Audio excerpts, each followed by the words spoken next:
Rain hammered the highway as I pulled my 18-wheeler beneath a deserted overpass. While checking the rear tires, I spotted a homeless woman curled beside a concrete pillar. Then my headlights caught the red pendant around her neck.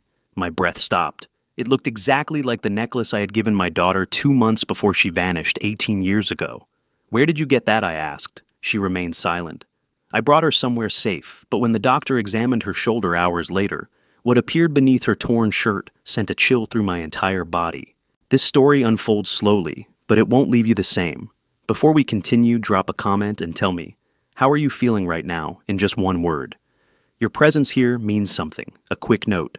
Some details are fictionalized to strengthen the message, but the heart of this story, the lesson about trust and betrayal, is what I hope resonates with you. At 63, I still drive my 18-wheeler at least once a week. Not because Perry Freight needs me behind the wheel, but because the truck cabin is the only place no one expects me to be anyone else. The windshield wipers scraped against November drizzle, the rhythm almost musical if you didn't listen too hard. I-5 South cut through Seattle's southern suburbs at 6:47 p.m. on a Wednesday. The kind of gray evening where headlights turn on early and the sky never quite commits to darkness. An old country song played on the radio. Something about lost highways and women who leave, and I didn't turn it off because silence in the truck was different from silence at home. One was empty, the other was waiting. I'd been driving routes like this for 30 years. Built Perry Freight from one truck in 1994, the year my first wife died, into 38 vehicles and a Portland depot that handled federal contracts. At 63, I should have been retired playing golf, doing whatever men my age do when they stop working. Instead, I was here hands at 10 and 2 watching white lines disappear under my hood, because this was the only honest thing left in my life. 18 years is long enough that people stop asking, not long enough that I stop answering questions no one asks anymore. My daughter Romilly disappeared on Highway 138 on November 15, 2006.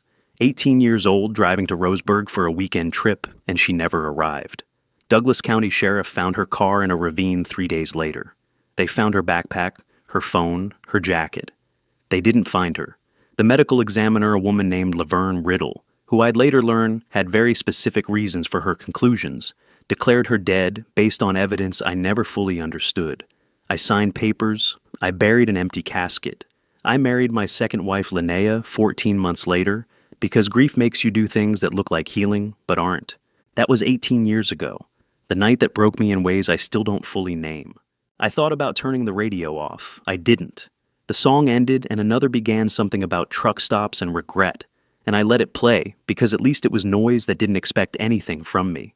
The thing about grief is it teaches you to notice things, small things, things that don't add up. 5 years ago, the financial reports started looking wrong. Not dramatically wrong, just wrong enough that someone who'd built Perry Freight from one truck in 1994 would notice what someone skimming numbers wouldn't. Lloyd Ashford. My family attorney had been handling estate planning since Romilly disappeared. Good man, I'd thought. Steady. The kind of lawyer who returns calls within an hour and knows Oregon probate law the way I know Highway 26. Except Lloyd's Range Rover had been parked outside my Clackamas house more nights than any family lawyer's vehicle should be. I counted. I'm good at counting. 37 nights over 6 months in 2019. Always late evening, always when I was supposedly on delivery runs. I didn't confront Linnea. I watched. Linnea had cared for my first wife during the final months of her illness with such devotion that marrying her felt like honoring something my first wife would have wanted. She was patient. She was kind. She understood that I needed time. 14 months after the funeral, she was my wife. 14 months after that, Romilly was gone.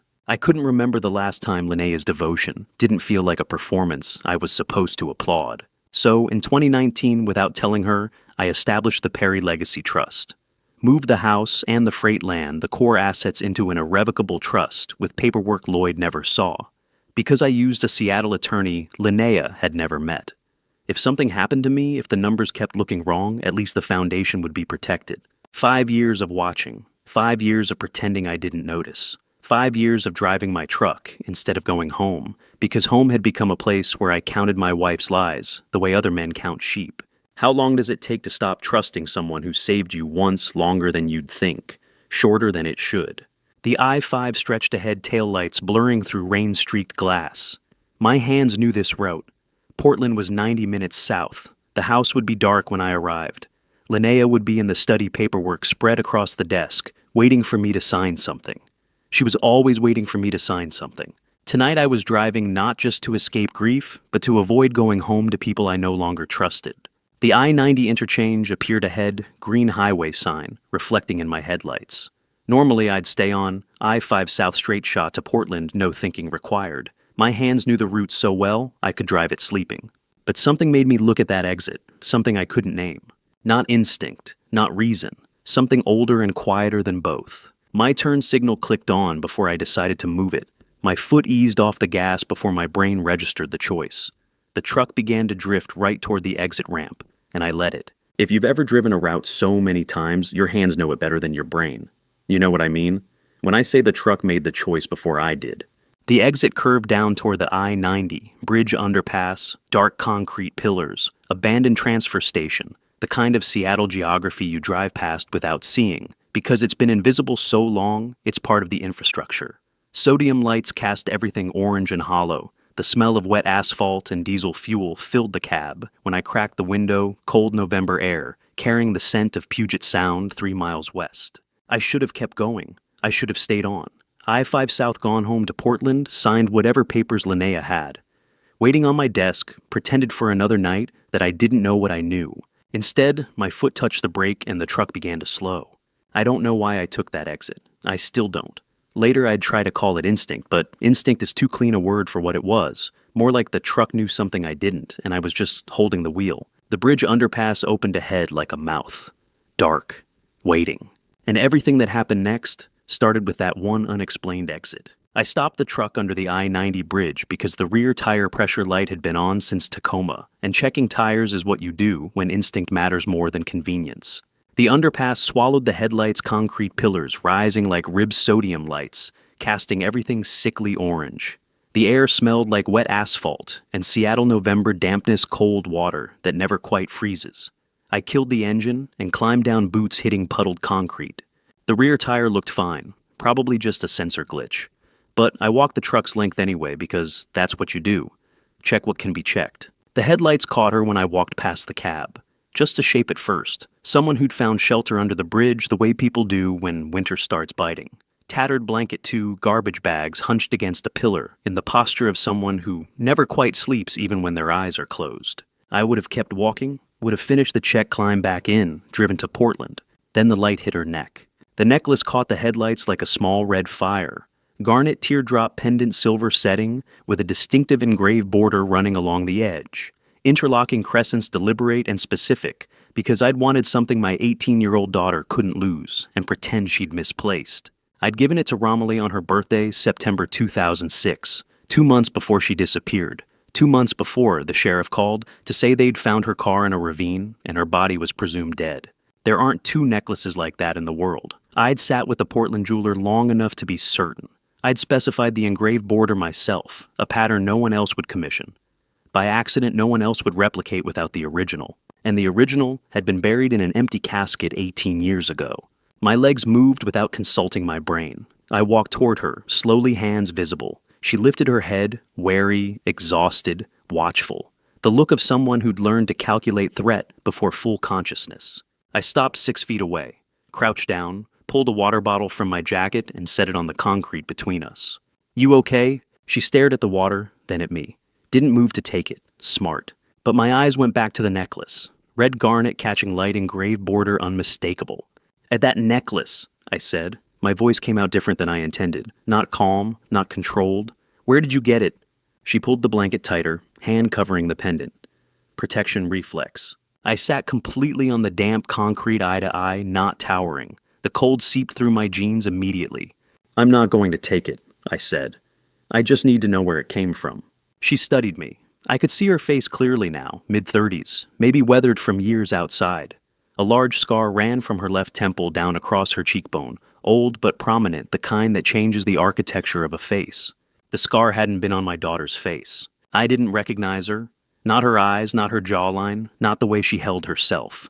Nothing about this woman connected to the 18-year-old girl I'd buried, except the necklace. "Do you know the name Romilly Perry?" She looked at me with the specific emptiness of someone who doesn't recognize words that should mean something.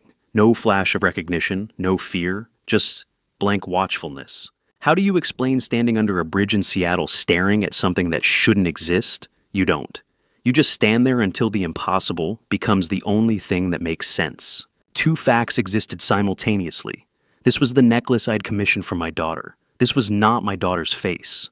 I don't know what kept me sitting on that wet concrete. Not logic, not reason. Something older than both. The same thing that had made me take the I-90 exit without deciding to. Instinct. I have a truck, I said. Food, warmth, you can sleep, just for tonight. No strings. She watched me for what felt like a full minute, calculating threat versus cold versus hunger. The math of survival. Finally, she nodded once. I stood, slowly offered my hand. She ignored it, pushed herself up, using the pillar, gathering her bags with careful efficiency. I led her to the passenger side, helped her climb up. Gave her the water bottle and a blanket from the sleeper compartment. She drank slowly, hands shaking. Within 5 minutes, her eyes were closing. Within 10, she was asleep. Blanket pulled to her chin, bags clutched to her chest. I sat in the driver's seat and picked up my phone. My finger hovered over Linnea's name in contacts. Then I saw Lloyd's Range Rover in my mind parked outside my house on 37 nights I'd counted. Saw Linnea's patient smile that felt like performance. Saw 5 years of financial reports that didn't add up. I put the phone down, picked it up again. Scrolled to Theodore Madden. Private investigator, retired Seattle PD friend for 30 years. The kind of man who answered when you called and didn't ask questions until you were ready. He picked up on the second ring. Theodore, I said, I need you. Don't ask why yet. Can you bring Dr. Callahan if she's available? I'll be at the Clackamas cabin in 3 hours. Silence. Then I'll be there. I hung up and started the engine. The woman didn't stir. That cabin, I'd never mentioned it to Linnea. Not because I was hiding it deliberately. When I bought it in 1998, I just thought it was a place to be alone when needed. Registered under a subsidiary, my name nowhere on the deed. Now, I wasn't sure I hadn't known all along I'd need it someday. I drove south on I-5 with a woman I didn't recognize wearing a necklace that belonged to my daughter, heading toward a cabin my wife didn't know about, while Theodore prepared to drive through the night without knowing why. The necklace was impossible. The scar was real. And somewhere between those two facts was a truth I wasn't ready to name yet. Theodore Madden's truck pulled into the cabin, clearing at 10:45 p.m. headlights, cutting through Oregon darkness. And I watched from the window as my friend of 30 years climbed out carrying the kind of questions he'd agreed not to ask yet. The cabin sat on 40 acres of Clackamas County forest I'd bought in 1998, back when land was cheap and solitude felt like luxury instead of necessity. 1 room, wood stove, 2 windows, a couch I'd salvaged from the depot. The woman was still asleep on that couch when Theodore knocked 3 sharp raps that meant he was here, he was ready, and he'd wait as long as it took. I opened the door. Theodore stood there, 67 broad-shouldered gray hair, cropped military short, even 3 years after retiring from Oregon State Police. Behind him, Dr. Imogene Callahan carried her medical bag, the one she still kept stocked 2 years after leaving Portland ER work. Her eyes went past me to the couch, taking in the scene with the kind of professional assessment that doesn't waste time on surprise. Theodore, I said. Raymond. He stepped inside, and Dr. Callahan followed. Neither asked questions. That's what 30 years of friendship bought you, the ability to show up at midnight in the woods without demanding explanations. Theodore's eyes went to the woman on the couch, to the red garnet necklace visible against her throat, then to my face. I watched him read everything I wasn't saying. You want me to ask, he said quietly, or you want me to wait? Wait. Dr. Callahan set her medical bag on the cabin's small wooden table. I'll need to examine her, she said. Check for injuries, malnutrition exposure. Is that acceptable? Yes. She moved to the couch with practiced efficiency, kneeling beside the woman who still slept with the kind of exhaustion that goes deeper than ordinary tiredness. Dr. Callahan checked pulse pupils, examined the visible bruising on her hands, lifted the blanket slightly to assess her general condition. Dehydrated, she said. Undernourished. Several old injuries poorly healed. She looked at the woman's right shoulder where the blanket had slipped. This shoulder wound is infected, but not critically. I need to clean it properly. She produced medical scissors from her bag. The sound they made cutting through the tattered shirt was sharp in the cabin's silence fabric, parting, revealing skin that hadn't seen proper care in years. I stood in the corner because I didn't trust myself to stand closer. Theodore's hand was on the wall beside me, not touching me, just there. The woman stirred slightly but didn't wake. Dr. Callahan worked with the focus of someone who'd spent decades in emergency rooms, someone who knew how to treat the body in front of her without getting distracted by the story behind it. She cut away more fabric, exposing the right shoulder completely to access the infected wound. And that's when I saw it. The birthmark appeared first small star shape just below the shoulder blade. Natural, unmistakable. The same mark I'd kissed when Romilly was 3 years old and scraped her shoulder falling off her bike. The same mark her mother had called her little constellation when she was a baby. You think you know what hope feels like until you've spent 18 years without it. Then it comes back and you realize you'd forgotten how much it hurts. But it was the tattoo that stopped my breathing. Over the birthmark faded aged but unmistakable a small rose, no bigger than a quarter. Black ink that had softened to gray over 18 years. Simple, delicate. The tiny rebellious rose she'd gotten at 18 with money from her first paycheck at Perry Freight. I'd yelled at her for a week, told her she'd ruined something permanent for something temporary. Said things a father says when his daughter makes choices, he doesn't understand things I'd never get to apologize for because 2 months later, she was gone. No one in the world knew about that tattoo except the people who'd lived in our house. Her mother had been dead a year when Romilly got it. Linnea wouldn't have known she didn't marry me until after Romilly disappeared. The tattoo artist in Portland who'd done the work had retired and moved to Arizona in 2010. There was no way for this woman to have that specific tattoo over that specific birthmark unless she was my daughter. Raymond, Theodore's voice came from very far away. Dr. Callahan had stopped working. She was looking at me. My legs stopped supporting me. Not a dramatic collapse, just a body that couldn't hold the weight of what it was seeing. I put my hand on the floor. The wood was cold, solid, real. More real than what I was looking at. I lowered myself down, sat on the cabin floor with my back against the wall. Theodore came and stood next to where I'd gone down. He didn't crouch, didn't put a hand on my shoulder, just stood there. There are moments when the only thing you can do for someone is stand in the same room while they fall apart. Dr. Callahan went back to treating the shoulder wound with professional focus, giving me space to break it without audience. No one spoke for a long time. Grief is a room you learn to live in. The furniture becomes familiar. The walls stop pressing, and then someone opens a door you didn't know existed, and the whole architecture collapses. I'd buried my daughter 18 years ago, signed papers, watched them lower an empty casket, married another woman because the grief was too big to carry alone, built a life around the hole she'd left, and she'd been alive the entire time. How long have you known? Theodore asked quietly. 3 hours, I said. I found her under the I-90 bridge in Seattle. She was wearing the necklace. Does she know who she is? No. Dr. Callahan finished bandaging the shoulder and gently pulled the blanket back over the woman over Romilly. My daughter. Who had no idea she was my daughter. The scar on her temple, Dr. Callahan said carefully. Traumatic injury. Old. The kind that causes memory loss if it's severe enough. Can it come back? I asked. Memory. Sometimes. With time. With triggers. She looked at me with something like compassion. Sometimes not.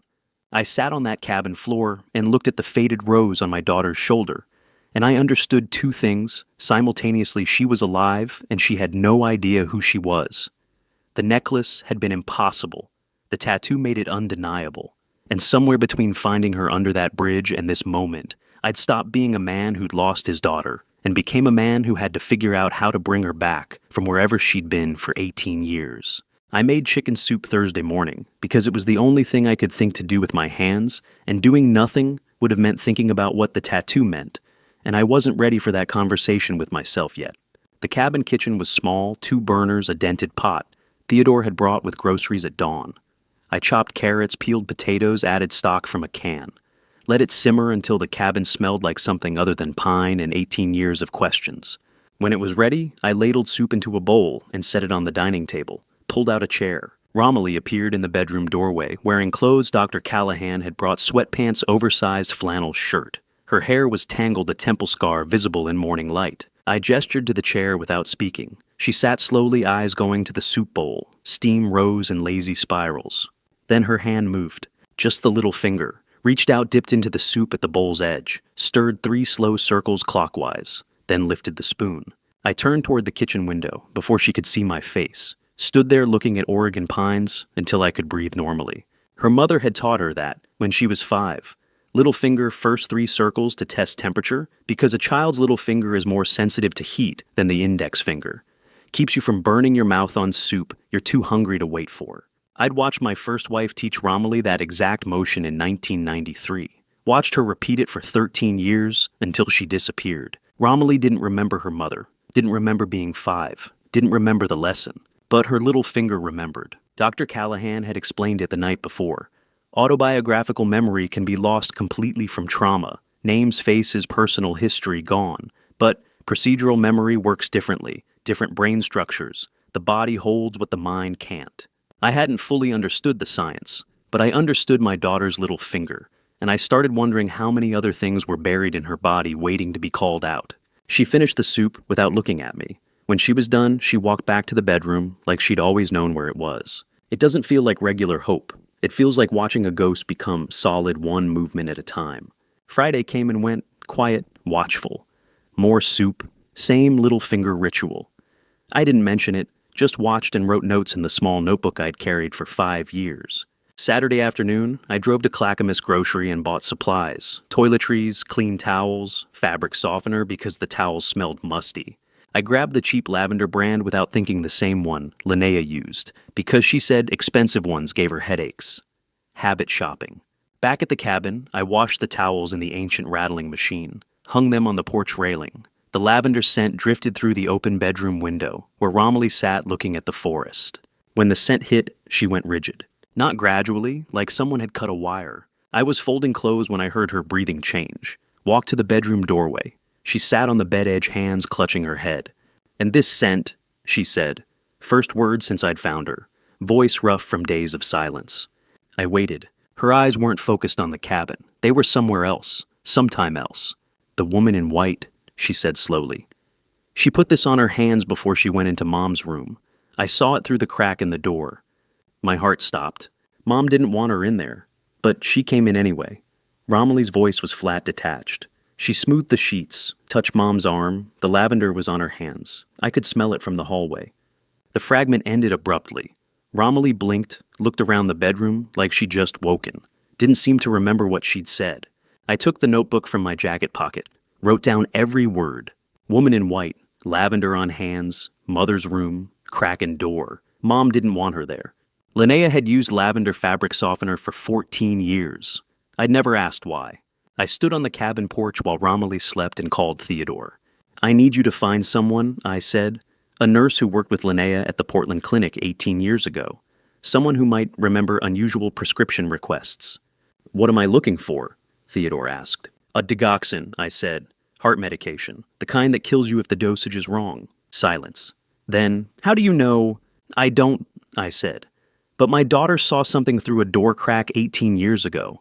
And I'm starting to understand that my first wife didn't die of heart disease." I wrote down every word Romilly had said about the woman in white and the lavender and the crack in the door. Then I stood on the cabin porch and looked at the forest while she slept inside, and I understood something I'd been avoiding since I found her under that bridge. The fragments were starting to move toward each other, now not enough to form a complete picture, but enough for me to understand that my first wife hadn't died of spontaneous heart disease, and my daughter had seen who killed her, and someone had made very sure she couldn't tell anyone what she knew. Romilly hadn't just disappeared on Highway 138 in 2006. She'd been disappeared, removed, made to forget. And whoever did it had calculated wrong. They'd assumed memory was a single thing you could destroy. They hadn't counted on the body keeping score. By Tuesday night, Theodore would bring something from the Portland mansion that would prove just how much the body remembered. But that Saturday evening, standing on the cabin porch with my daughter's first recovered memory written in a notebook, I made myself a promise I was going to find every single fragment. I was going to put them back together. And I was going to make whoever took her pay for every year she'd been gone. Theodore arrived at the cabin Tuesday night, carrying an oak music box I hadn't seen in 18 years. And the moment I recognized it through the window, I knew whatever came next would hurt in ways the necklace and tattoo hadn't prepared me for. He placed it on the table like evidence, which it was. "I went to the mansion this afternoon while Linnea was at her book club," Theodore said.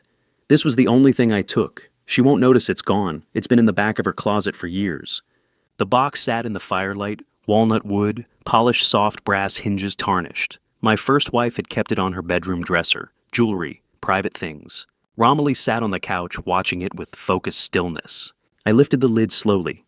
The melody of Fur Elise filled the cabin, tinkling delicate, the wind-up mechanism playing the song my wife had loved. She'd played it every night before bed, usually when she thought no one was watching.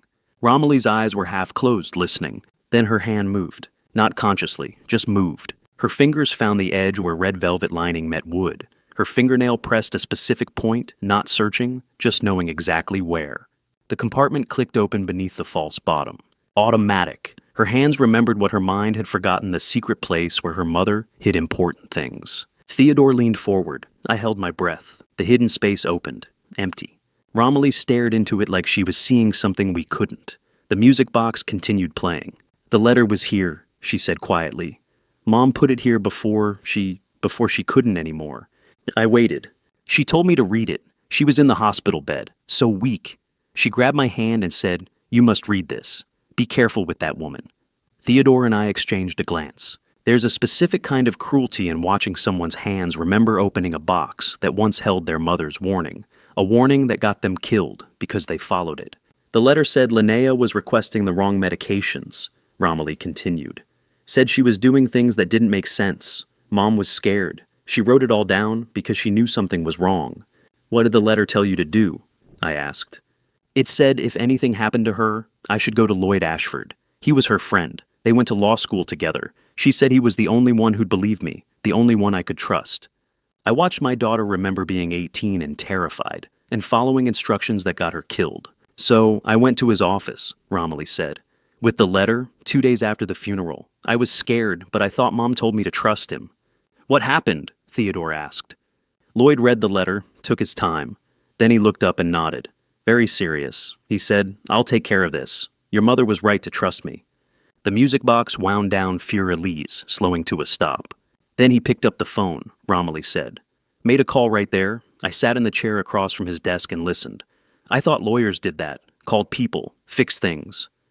Who did he call? I asked, though I already knew.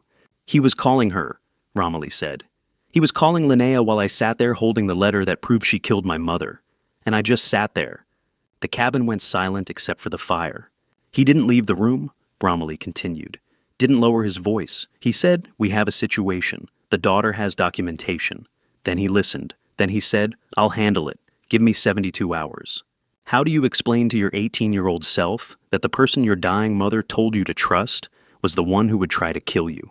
When did you go to Roseburg? Theodore asked. That weekend, Lloyd said I should get away, clear my head. He'd take care of everything. He even suggested the route, Highway 138, said it was peaceful. And the truck that hit you? Unmarked, Romilly said. Dark. I remember it in the rearview mirror. Too close. Then the impact. Then the trees. Then nothing for a long time. I sat there understanding with perfect clarity what had happened. My daughter did everything her dying mother told her to do. She read the letter. She went to the trusted family friend. She sat in Lloyd Ashford's office and watched him make a phone call she thought was normal. And that phone call made in front of her with her sitting right there in the chair opposite his desk was the call that sent her car off Highway 138 into the trees. She'd done exactly what a good daughter should do, and it almost killed her. The letter's gone, Theodore said, looking at the empty compartment. Someone took it. Linnea, I said. After Romilly disappeared, she would have searched everything, found it, destroyed it. Romilly closed the music box compartment with a soft click. Her hands knew how to seal it just as well as they knew how to open it. I trusted him, she said quietly. Mom said to trust him, and I did. I looked at Theodore. Find out what happened to the accident file, Highway 138, November 2006. I want to know who investigated it and who closed it and why. Theodore nodded. I'll drive to Douglas County Records tomorrow. But I already knew what he'd find. 72 hours. That's what Lloyd had said on the phone. Give me 72 hours. That's exactly how long it takes to clean up evidence and close a file. My daughter had trusted the person her mother told her to trust. And that trust had nearly killed her. Now I understood why she'd spent 18 years with no memory of who she was. Some part of her brain had decided that forgetting was the only way to survive what Lloyd Ashford and Linnea had done.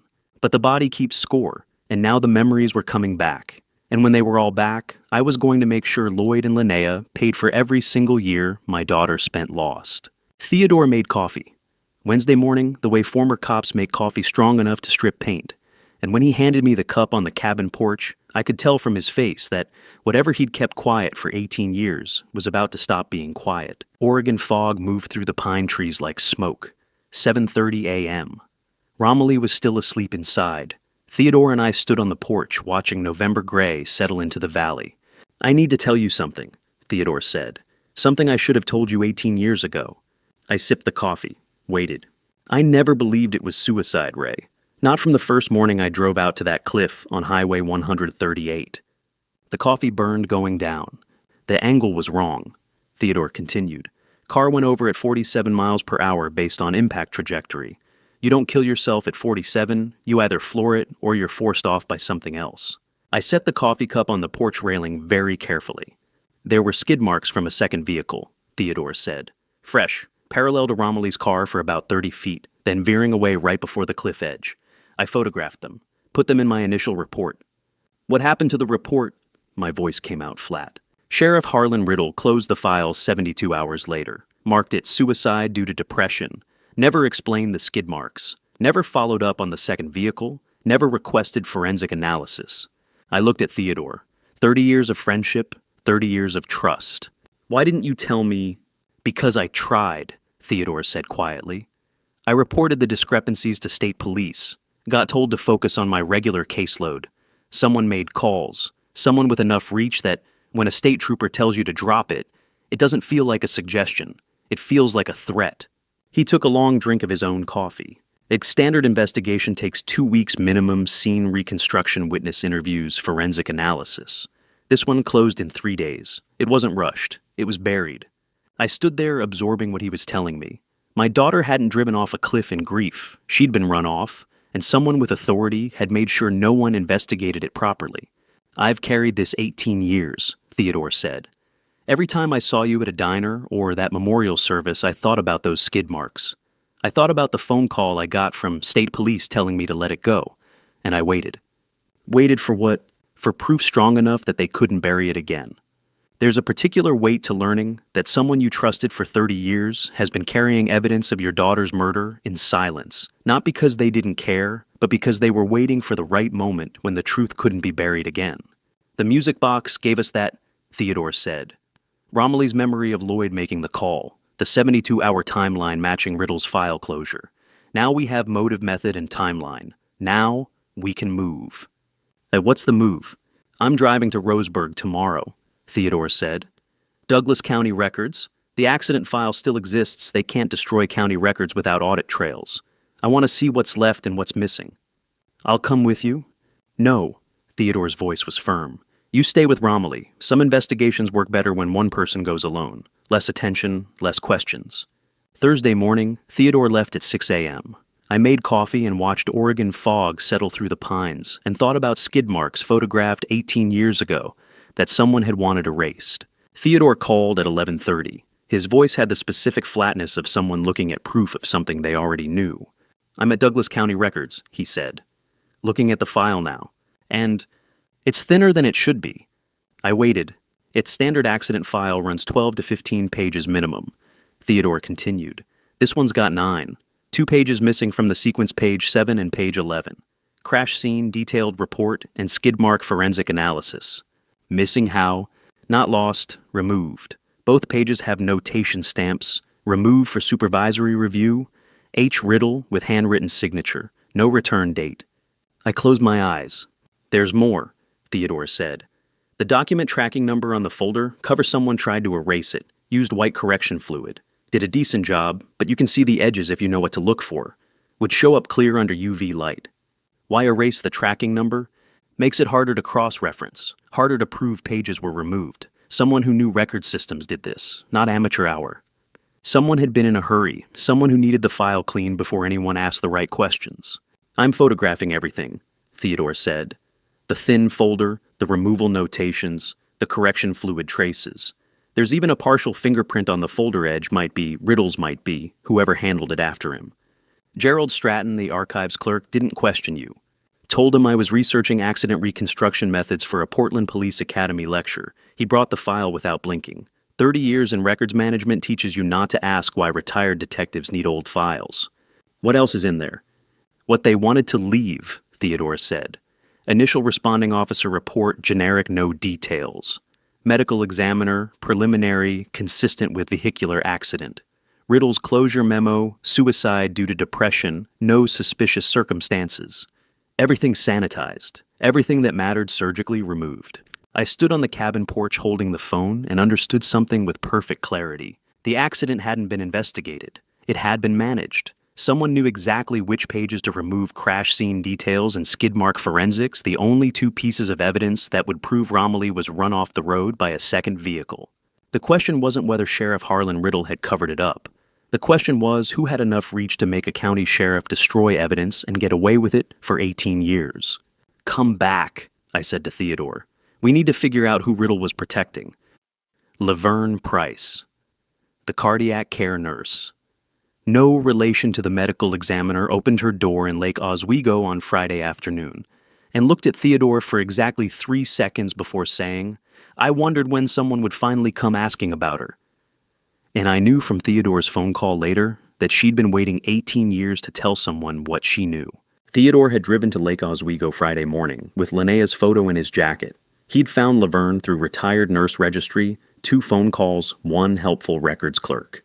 When he knocked at 2:30, she opened the door, already knowing why he was there. She led him to a living room with family photos on every surface. Tea was already prepared like she'd expected a visitor. Theodore set Linnea's photo on the coffee table without preamble. Laverne looked at it for a long moment. That's Linnea Blanchard, she said. She worked cardiac care rotation with me at Portland Community Clinic, late 2006 around October. You remember her specifically. I've thought about her many times over the years. Wondered if anyone would come asking the right questions. Took longer than I expected. What happened with Linnea? Theodore asked. Laverne poured tea with steady hands, 30 years of nursing handling emergencies without panic. She approached me in October 2006, Laverne said. Asked me to process additional digoxin from pharmacy inventory beyond what patient charts authorized.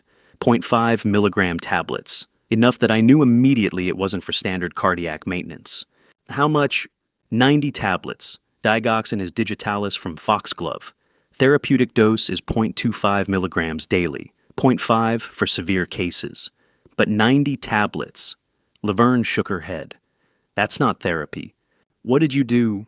Asked for patient authorization. Standard protocol. She said it was for a private client she cared for at home. Insisted it was legitimate. And I reported it to my department head the next morning, because that's what you do when medication requests don't match charts. Some people keep emails because they're sentimental, some because they're evidence, and some because 18 years ago something told them that deleting certain truths would make them complicit in whatever came after. What happened after you reported it? Theodore asked. 48 hours later, termination paperwork, uncooperative attitude, failure to support team dynamics. 30 years at that clinic without a single disciplinary note, fired for being uncooperative. No prior warnings? None. The department head wouldn't meet with me. HR processed my exit the same afternoon. Someone had made calls, someone with enough weight that a nurse reporting medication irregularities got eliminated instead of investigated. Before I turned in my badge, Laverne continued. I forwarded one email to my personal laptop, the prescription confirmation showing exactly what Linnea requested when, and my refusal notation. I didn't know why I was saving it, just knew I had to. Do you still have it? Laverne walked to a closet, returned carrying an old laptop. The screen flickered to life. I've tried to delete this email hundreds of times over 18 years, she said quietly. Every time I moved it to trash, something stopped me from emptying it. I told myself I was being paranoid, but I kept it anyway. She turned the laptop toward Theodore. The email sat exactly where she'd saved it. Subject pharmacy request, digoxin 0.5 milligrams. Date, October 23, 2006. Request for digoxin 0.5 milligram quantity 90 tablets. My refusal notation is right there. Linnea's signature on the attached request form. October 23, 2006. 2 weeks before my first wife died. Theodore photographed the screen, asked if Laverne would testify if needed. I've been ready for 18 years, she said. He called me at 4 p.m. from his car. The email is still there, he said. I was on the cabin porch. Romilly was inside reading. Oregon afternoon light slanted through pines. Tell me, October 23rd, 2006. Linnea requested 90 tablets of digoxin, zero point 0.5 milligram from Clinic Pharmacy. Laverne refused, reported it, got fired 48 hours later. And the email? Everything's there. The request, the refusal, Linnea's signature, date stamped 2 weeks before your wife died. I absorbed what that meant. My first wife hadn't died of spontaneous heart failure. She'd been poisoned, and the nurse who refused to provide the poison had been eliminated before she could cause problems. Laverne kept it on a personal laptop, Theodore continued. Never connected to the clinic network, never backed up anywhere it could be accessed or erased. 18 years because she couldn't bring herself to delete it. Why not? She said something stopped her. Every time she tried to empty the trash folder, something told her not to. Well, she wasn't paranoid, I said. No, she was being a witness. I looked through the cabin window at Romilly, my daughter who'd been disappeared because she'd seen too much, who'd spent 18 years with no memory because someone wanted to make sure she couldn't testify. And now, we had digital evidence that Linnea had tried to obtain a lethal overdose 2 weeks before my first wife's heart stopped. Evidence that survived 15 years because one nurse couldn't press delete. Can it be authenticated? I asked. Metadata's intact. Original email headers, clinic server information. It'll hold up. Theodore called me from Laverne's living room at 4 p.m. and said 5 words that changed everything. The email is still there. 18 years of digital evidence sitting on a personal laptop that had never been connected to any network where it could be erased. Proof that Linnea Blanchard had requested a lethal overdose of heart medication 2 weeks before my first wife's heart stopped. Laverne Price had been fired for refusing to provide it, and she'd kept the email for 15 years because something instinct conscience, the quiet voice that tells certain people they're witnesses to something that will matter someday, wouldn't let her press delete. She'd chosen to preserve it, and that choice was about to matter more than she'd ever imagined. Orville Weaver was standing on his porch when Theodore's car pulled into the Yakima County farmyard Saturday afternoon, and before Theodore could introduce himself, Orville said the words Theodore had heard twice already this week. I knew this day would come. Theodore told me about it later. The farm, 20 acres of quiet Washington land, 2 old dogs in the dirt yard. Orville, at 71, looked like a man who'd spent decades driving freight shoulders, bent from long hours, hands scarred from loading docks. You're here about the girl from Highway 138, Orville said. Theodore nodded. I worked Perry Freight 20 years. Drove that route 1,000 times. Only stopped once. November 15th, 2006. I pulled her out of that car, Orville said. I've been waiting 18 years for someone to come asking why. He gestured toward the house. Come inside. This takes time. The kitchen smelled like coffee and wood smoke. Orville poured 2 cups, set them on a worn table. I was driving home after a late delivery. Heavy rain. Highway 138 about midnight. I saw headlights plunge off the cliff maybe 200 yards ahead. What did you do? Stopped. Climbed down in the rain. The car was hooked on trees maybe 10 feet from the water. Driver's side crushed. She was trapped but breathing. I got her out.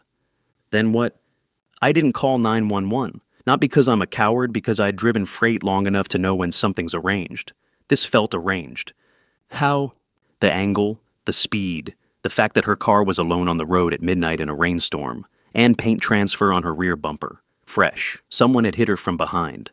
There's a particular kind of moral calculation that happens when you pull someone from wreckage and realize that saving them the official way might get them killed more permanently than the accident did. I drove her to Providence Portland ER. Left her at the entrance at 3:47 a.m.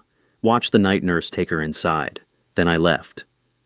You didn't wait that... No, I submitted my resignation to Perry Freight that morning from a rest stop. Never went back to Portland. Bought this farm and haven't left Yakima County since. You were afraid. Terrified, Orville corrected.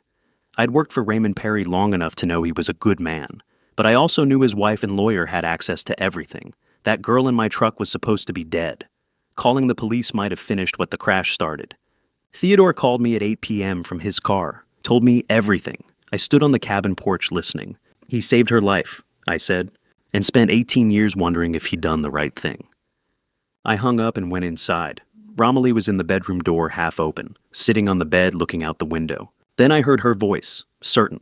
Dad, I remember. I walked to the doorway. What do you remember? I was driving home on Highway 138, raining. There was a truck behind me in the mirror, no headlights, just following. I sat in the chair by the door, didn't interrupt. I sped up, the truck sped up, matched my speed exactly, not random, deliberate. What happened next? Impact, rear end, hard enough that I lost the wheel. The car went sideways, then off the road. I remember trees, the airbag. I remember thinking this is how I die. She stopped. I waited. And then just before everything went black, headlights from the opposite lane flashed across my rearview mirror, just for a tenth of a second, long enough to see into the truck behind me. My hands gripped the chair arms. I saw his face, Romilly said. Lloyd Ashford, the man I'd sat across from that afternoon, the man my mother told me to trust. He was driving the truck. Tenth of a second, that's how long it takes for headlights to illuminate a face in a rearview mirror, long enough to recognize someone you trusted 4 hours earlier. You're certain. I've been seeing that face in nightmares for weeks without knowing whose it was. Now I know it was Lloyd. I sat there understanding what that meant. Lloyd hadn't just made a phone call, he'd driven the truck himself, followed her from his office, waited for the right stretch of highway, rear-ended her hard enough to send her over the cliff. And he would have succeeded if Orville hadn't been driving home that exact night. I called Theodore at 9:45 p.m. She remembered, I said. Romilly saw Lloyd's face in the rearview mirror. He was driving the truck. Silence. Then, I'm 2 hours from the cabin. Don't sleep. We need to figure out what comes next. Because now we had Orville's testimony about the rescue, Laverne's email about the digoxin, Sheriff Riddle's deleted file pages, and Romilly's memory of Lloyd behind the wheel. We had everything except the one thing that would make it all matter, a way to prove it that wouldn't get us killed the way it almost killed her. I stood on the cabin porch waiting for Theodore and thought about Lloyd Ashford, family lawyer, mother's college friend, the man my first wife had trusted enough to name in her warning letter. And he'd used that trust to send my daughter off a cliff. The question wasn't whether we had enough evidence. The question was whether we could find someone with authority to act on it who wasn't already in Lloyd's pocket. Because if we went to the wrong person, if we showed our hand to someone who made one phone call, we'd end up exactly where Romilly had been, targets who knew too much. Theodore's headlights appeared at midnight. He got out carrying a manila folder, thick with documentation. We need to decide, he said. Keep investigating to build an airtight case, or take what we have to someone now before they realize Romilly's alive and talking. I looked at the folder. 15 years of evidence gathered in 2 weeks. Tomorrow morning, I said. We decide tomorrow. But I already knew what we'd choose. We couldn't wait. Every day Romilly stayed at the cabin was another day Lloyd and Linnea might discover she was alive. Another day they might realize their 18-year-old secret was about to surface. Another day they had to eliminate the witness they'd failed to kill the first time. We had the evidence. Now we needed someone with the authority and the courage to act on it before the people who'd gotten away with murder for 18 years figured out their careful conspiracy was unraveling. Sunday morning, we spread everything on the cabin table, Roseburg file photos, Laverne's email, printout, Orville's contact information, Romilly's written account of the rearview mirror, and I watched my daughter stare at the red garnet necklace, like she was seeing it for the first time in a way that mattered. Theodore had arrived at midnight. We'd slept 3 hours. Now coffee was brewing and evidence covered the table in careful rows. Romilly picked up the necklace, held it to morning light streaming through the window, turned it slowly, studying the engraved border pattern I'd commissioned from a Portland jeweler 18 years ago. The engraved border, she said. You had this custom made. You specified this exact pattern. I wanted it to be unique, I said. Something that couldn't be mistaken for anything else. It's not just decorative, Romilly said quietly, more to herself than to us. The pattern has a function. She set the necklace on the table and looked at me. I'm a computer science sophomore, she said. 2nd year. I know what I did when I took the letter to Lloyd's office. I prepared for the worst. Theodore leaned forward. What do you mean? Romilly's fingernail found the edge of the engraved pattern where it met the stone setting, pressed a specific point. The stone clicked sound so small I almost missed it, and the surface flipped open on a hidden hinge I'd never known existed. Inside, the hollow garnet waterproof, silicone lining, professional grade, moisture protection, and nestled in the silicone, a micro SD card module smaller than my thumbnail. Intact. Sealed. You built this? Theodore said. Not a question. Before I went to his office, Romilly confirmed. I stared at the tiny module, at the modification my 18-year-old daughter had engineered into a birthday gift I'd given her. Why'd I asked? Because I read Mom's letter. I knew something was wrong. I knew going to Lloyd meant she stopped, started again. I knew it was dangerous. She touched the module, gently didn't remove it. Second year computer science. We'd learned about data storage, miniaturization, digital evidence preservation. I bought this module online, 5 millimeters, recording capability up to 64 gigabytes depending on compression. You modified the necklace yourself, Theodore asked. Drilled the cavity with a jeweler's bit, lined it with waterproof silicone, installed the module with the microphone positioned at the stone edge, picks up sound in roughly a 180-degree arc. She looked at me. I tested the waterproofing in the sink, ran it through temperature stress tests, made sure the seal would hold. Then I wore it to Lloyd's office, recording everything. There's a specific kind of pride that comes from learning. Your daughter was smarter at 18 than you were at 63, the kind that hurts and heals simultaneously. You recorded the meeting, I said. I recorded everything. The letter reading, his phone call, whatever he said after I left. Theodore examined the module without touching it. Chain of custody concerns. We need to extract this properly. Can it still work? I asked. After 18 years? Theodore was quiet for a moment. NAND flash memory can theoretically hold data 20 to 30 years without power, he said carefully. Theoretically. But this module was never plugged in after 2006. That's good for preservation, no write cycles degrading the cells. But 18 years is a long time. Temperature fluctuations, humidity, physical stress from being worn daily. He looked at Romilly. The waterproofing you built probably saved it. Moisture is the biggest killer for flash storage, but there's still no guarantee. What do we need? I asked. A specialized card reader, data recovery software, forensic-grade environment to prevent contamination during extraction. I have contacts in Portland specialists who work with damaged drives. How long? 24 hours minimum to attempt recovery. Longer if we need multiple extraction methods. Romilly stared at the module. What are the odds it survived? Theodore considered. Honestly, 50-50. Maybe 60-40 in favor of preservation given your waterproofing. But maybe and certainly are different words. How do you spend 24 hours waiting to find out if your daughter recorded her own attempted murder 18 years ago, and the evidence survived long enough to matter? Take it, I said to Theodore. Do whatever you need to do. Theodore carefully removed the module from its silicone housing using tweezers from his evidence kit, placed it in a static-proof bag, sealed it. I'll drive to Portland now, he said. Call you when I know something. He looked at the evidence spread across the table. At the necklace with its hidden compartment now exposed. At Romilly sitting there, having just explained how her 18-year-old self had prepared for betrayal using the only skills she had. If this recording survived, Theodore said quietly, it's the only evidence we have that's completely untouchable. Everything else, Laverne's email, Orville's testimony, the file photos can be questioned, challenged, discredited. But audio of Lloyd making that phone call while Romilly sat in his office, that's unambiguous. He stood. 24 hours. I'll call either way. After Theodore left, I sat with Romilly in the cabin living room. The necklace lay on the table between us, compartment still open empty now.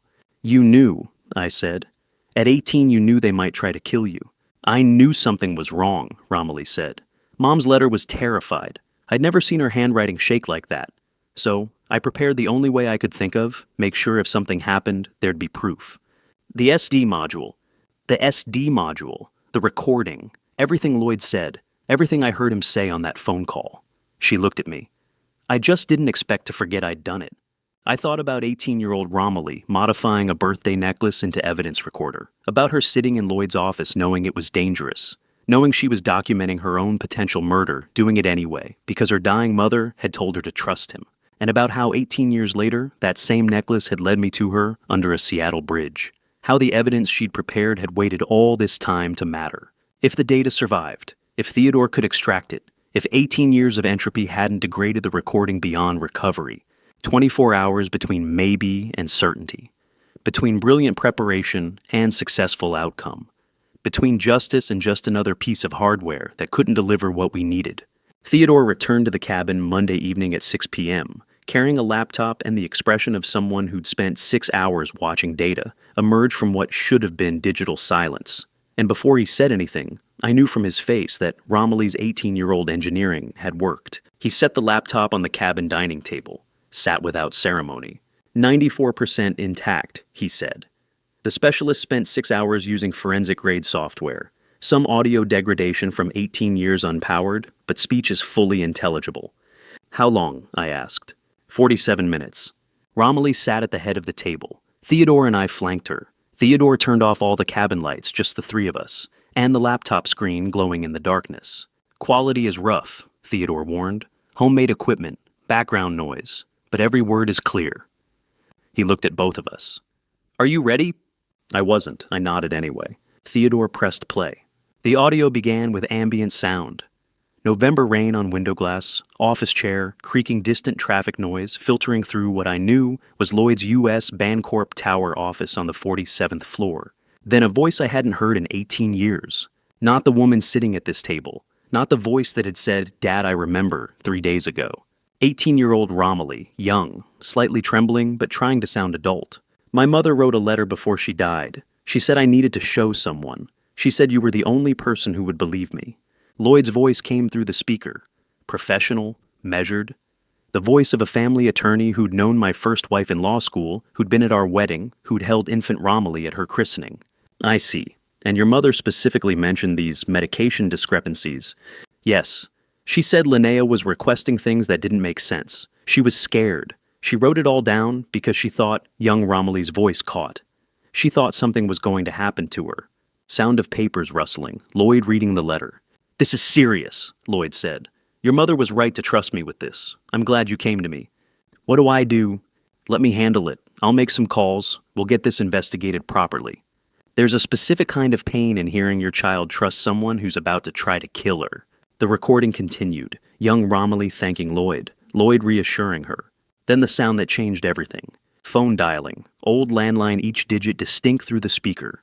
7 tones, then ringing. A woman answered. Yes, Lloyd's voice different now. Not professional, familiar. It's me, we have a problem. Silence on the line, then Linnea's voice. My wife of 14 years. She knows too much. Lloyd, handle it. Everything should have been mine a long time ago. Not angry, not emotional, just stating fact. Tonight? Lloyd asked. Tonight, Linnea confirmed. 2 words. I've heard bad things in my life. Never 2 words that heavy. The call ended. Sound of Lloyd returning to his desk. I've made some calls, Lloyd said to young Romilly. You're safe now. This will be handled properly. Go home. Get some rest. I'll contact you in a few days with next steps. Thank you, 18-year-old Romilly said. My mother said you were someone I could trust. Your mother was a good woman, Lloyd said. I'm sorry for your loss. The recording continued for another 30 minutes. Office sounds, Lloyd making other calls, none relevant. Then it ended. Theodore stopped the playback. The cabin went silent. Romilly stared at the laptop screen without blinking. I looked at my hands. Theodore finally spoke. I want to call Oregon State Police tonight. End this now. I shook my head. Why not? Theodore's voice was tight. We have everything. Her voice ordering murder. His voice confirming it. Riddle's still in office, I said. Douglas County Sheriff. We don't know who else he's compromised locally. Signal gets out before we're ready. Linnea and Lloyd are gone in 24 hours. So what do you want to do? We finish gathering everything. Then we go to FBI Portland field office directly. Bypass the local level entirely. 1 strike. Heavy enough nobody escapes. Theodore looked at me across the table. 30 years of friendship told him I was right, even if he didn't like it. How long? Theodore asked. Soon. Days, not weeks. But not tonight. Not until we know exactly who to hand this to and exactly how to make sure it doesn't leak. Romilly stood and walked outside. I heard the porch door close. She just heard her 18-year-old self thank the man who tried to kill her, Theodore said quietly. I know. And you want to wait. I want to be certain, I said. When you only have 1 blow, don't use it early. Wait until there's no way to avoid it. No margin for error. No room for escape. Theodore closed the laptop. We have everything, Theodore said. What else do we need? It's federal authority to act on it without giving them time to run, I said. And we need to make sure when we hand this over, it goes to someone who can't be bought or scared. I stood and looked out the window at Romilly, standing on the porch silhouette against Oregon darkness. We wait, I said. We prepare. And when we move, it's the last move anyone needs to make. Theodore was quiet for a long time. The 30 years I've known you, he finally said. Never seen you patient about anything. Now you want to wait. Now I have something worth protecting, I said. My daughter's alive. She's getting her memory back. And I'm not risking that she spends another 15 years running because I moved too fast and the wrong people found out she was talking. Theodore nodded slowly. "On days," but he said, "not weeks." Days, I confirmed. We had everything except the certainty that when we pulled the trigger, the shot would land where it needed to. And in this kind of fight, you don't get to reload.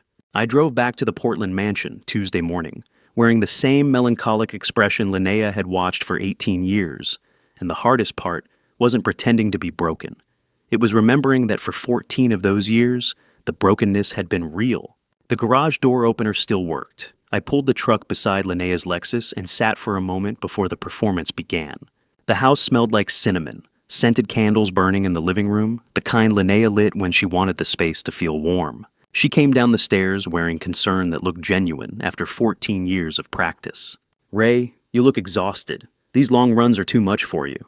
You should let the younger drivers handle distance routes." I set my keys on the counter. "I'm fine. The truck helps. You know that." I'd said variations of this sentence for 18 years. It still sounded true because part of it was. Linnea had dinner ready by evening. Chicken, roasted vegetables, wine. She knew I didn't drink anymore, but always poured anyway. "2 weeks is a long time," she said. "I worry when you're gone that long. It's Seattle to Sacramento loop. Picked up extra deliveries, makes the trip worthwhile." She nodded, believed it. I'd been making these runs for 30 years. I ate slowly. The chicken was good. 14 years of shared meals, and I'd never once suspected the woman serving dinner had murdered my first wife until the financial report started looking wrong 5 years ago.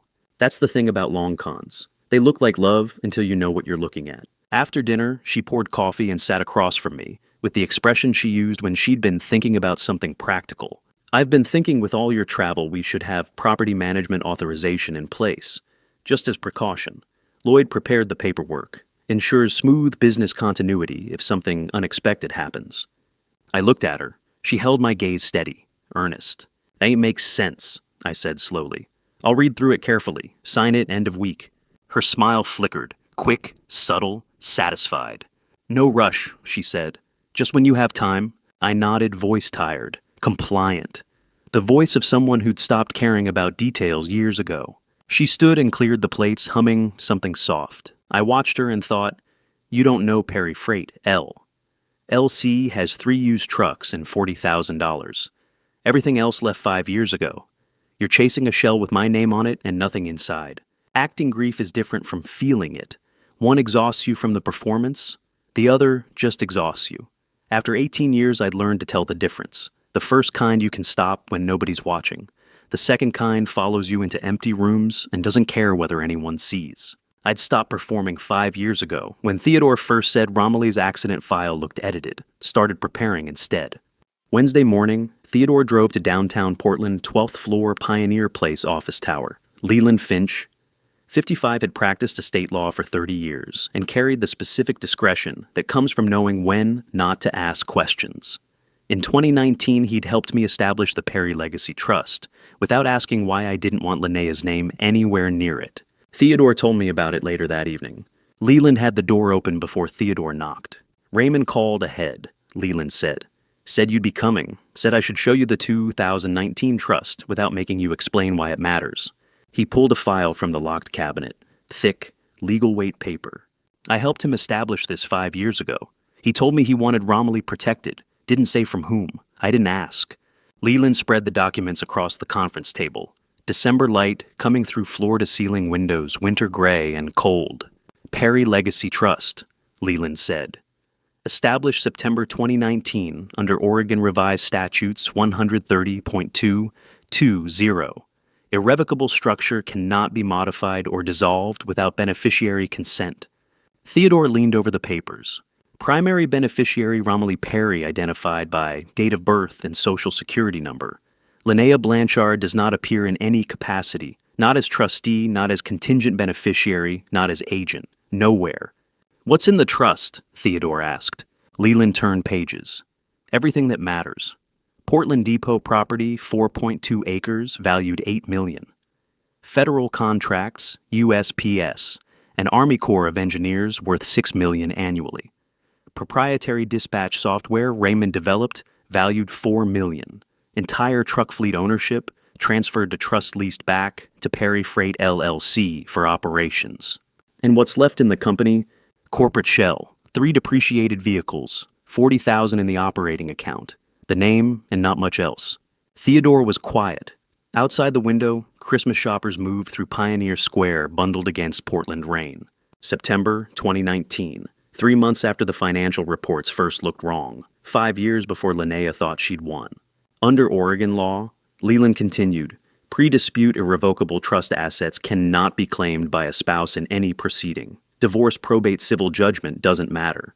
Once the trust was established and assets transferred, they left the marital estate permanently. She doesn't know, Theodore said. Raymond was very clear that she shouldn't, Leland replied. He continued operating Perry Freight LLC exactly as before. Same routes, same clients, same public face. But everything that had value moved into irrevocable protection with Romilly as sole beneficiary. Leland closed the file. If someone were to acquire Perry Freight LLC through authorization or transfer, they would own a $40,000 shell company. The assets don't legally exist in the entity anymore, haven't for 5 years. Theodore called me at 6 p.m. from Leland's office. The trust is intact, he said. Everything you moved in 2019 is protected under Oregon irrevocable trust law.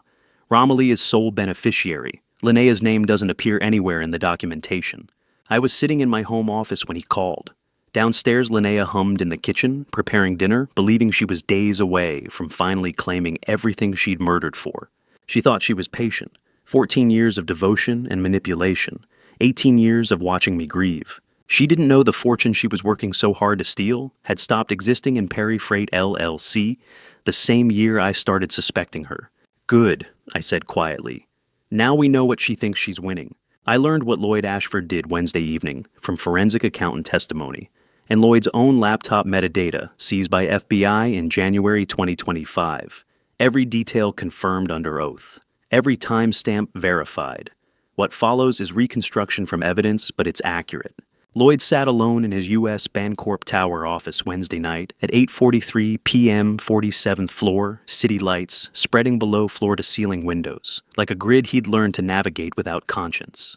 He opened the hidden drawer in his mahogany desk, not the obvious locked drawer clients saw, the one with the false bottom that clicked open only if you knew the sequence.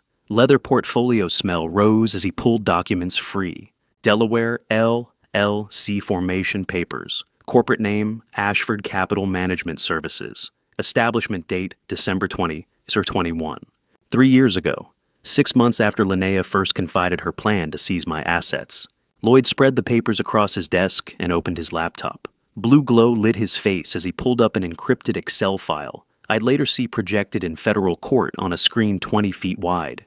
Systematic theft timeline, December 2021 through November 2024.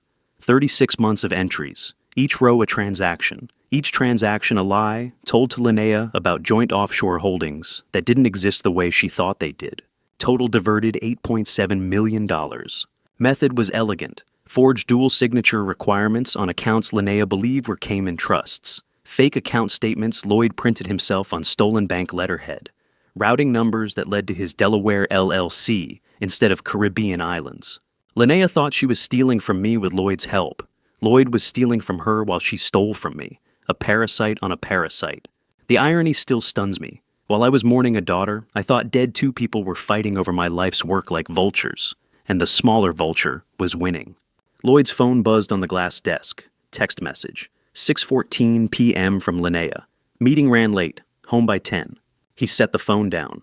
According to office security footage introduced at trial, he returned to his laptop without visible concern. The HVAC system hummed above him 47 floors of climate control, keeping everything comfortable. And Linnea had no idea that her Cayman trustee, the one who sent her quarterly statements and wire confirmations, was actually Lloyd's college roommate in Wilmington, Delaware, who'd been CCing Lloyd on every email for 3 years. She thought she was patient. Thought 14 years of devotion had earned her my fortune. She didn't know Lloyd had been patient longer. He opened the second drawer. Deeper. Items arranged with the precision of someone who'd rehearsed this moment. Portuguese passport. Photo showed Lloyd's face under a different name, Leonard Ashton. Portugal residency permits tucked behind it, purchased through Golden Visa program for 500,000 euros in 2022. Lisbon apartment lease starting January 15th, 2025. Already paid first and last month. Flight itinerary printed on crisp white paper, December 28, 2024. PDX to LIS via Toronto. One way. Non-extradition country for financial crimes. New life ready. 10 days away. He'd been planning this exact exit for 28 months. Every detail mapped. Every contingency prepared. Lloyd pulled up his final departure checklist. 23 items. 19 already checked green. Item 14. Confirm Romilly Perry. Death certificate on file with all institutions. He paused, frowned slightly, opened browser, searched Douglas County Vital Records database, found the death certificate dated November 15, 2006. But there was a notation he'd never seen before, small text at bottom.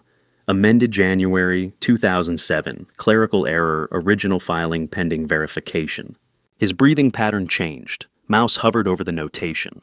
Before I tell you what Lloyd did next, are you still with me right now? Comment A if you think Lloyd catches the warning sign, or B if you think he dismisses it, and add one short reason, so I can see how you're reading this. Because what comes next rewrites who's actually in control. Please note, the next part includes some recreated details for narrative purposes, but the core facts are verified from court evidence. Laptop metadata captured 11 seconds between mouse clicks, enough time to read the notation twice. Then he closed the tab. Then he closed the browser tab. Bureaucratic noise. Oregon Vital Records were notoriously sloppy with amendments. Didn't mean anything. He returned to his checklist. Item 19. Final asset transfer, $2.1 million remaining in Linnea's accounts to be moved December 27, 2024, 11:59 p.m. He'd scheduled the transfer to execute automatically 1 minute before midnight. By then, he'd be at PDX Airport. By the time Linnea checked her accounts December 28th morning, he'd be over the Atlantic. She'd call him, he wouldn't answer. She'd check the Cayman accounts, find zero balances. She'd call the trustee, number disconnected. By the time she understood, Leonard Ashton would be having breakfast in Lisbon, watching the Tagus River through apartment windows that cost €500,000 to access. Keyboard clicks as Lloyd marked item 19 complete. Satisfied exhale. Leather chair creaked as he leaned back. Lloyd planned for every variable. Linnea's greed, banking regulations, extradition treaties, even exchange rate fluctuations between dollar and euro. Every variable except one.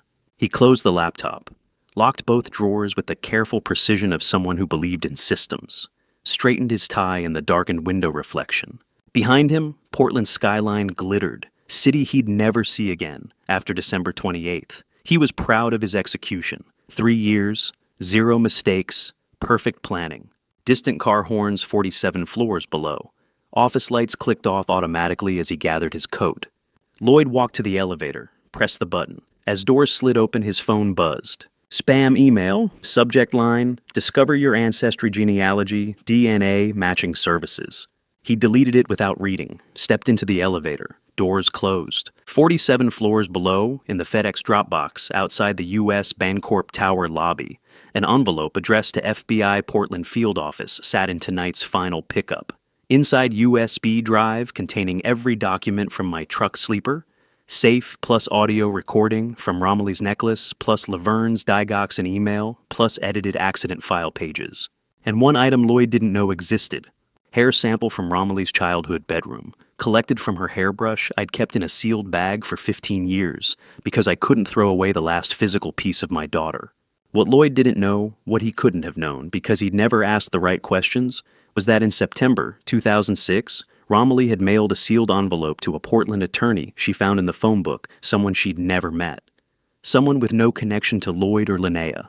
Inside a handwritten letter, a copy of her mother's amended will, and a notarized statement describing what she feared might happen, with instructions to open it only if she was reported dead within 2 years. The attorney kept it for 18 years. When FBI contacted him in January 2025, the envelope was still sealed, before Lloyd called Linnea. Before Linnea said tonight. Outside, FedEx truck engine started. Driver loaded the evening pickup. Lloyd had planned for Linnea's greed banking regulations, extradition treaties, even currency fluctuations. He never planned for an 18-year-old girl's foresight from 18 years ago. The variable he thought was buried was about to prove she'd never been dead at all. Theodore walked through the unmarked door on the fourth floor of the Marco Hatfield Courthouse Thursday morning at 9:17 a.m., carrying a laptop manila envelope and the USB drive that would activate an FBI investigation in 24 hours if the forensic lab believed him. He told me about it later that evening, sitting in the cabin with the kind of exhausted precision that comes from spending 6 hours being methodically questioned by federal agents. The interview room was gray. Not metaphorically gray, actually, gray. Walls, table, chairs. Agent Jacinta Holbrook met him there, mid-40s, FBI special agent assigned to Portland Field Office White-Collar Crime Division, known for meticulous evidence authentication protocols Theodore had researched before walking in. She sat across from him without ceremony. "You submitted unsolicited evidence Saturday," Holbrook said. "We've reviewed your cover letter. Walk me through what you have." Theodore placed the laptop envelope and USB drive on the gray table. "3 items," he said. "Each one alone is circumstantial. Together, they're a conspiracy." Holbrook opened a legal pad. "Start with the oldest evidence first."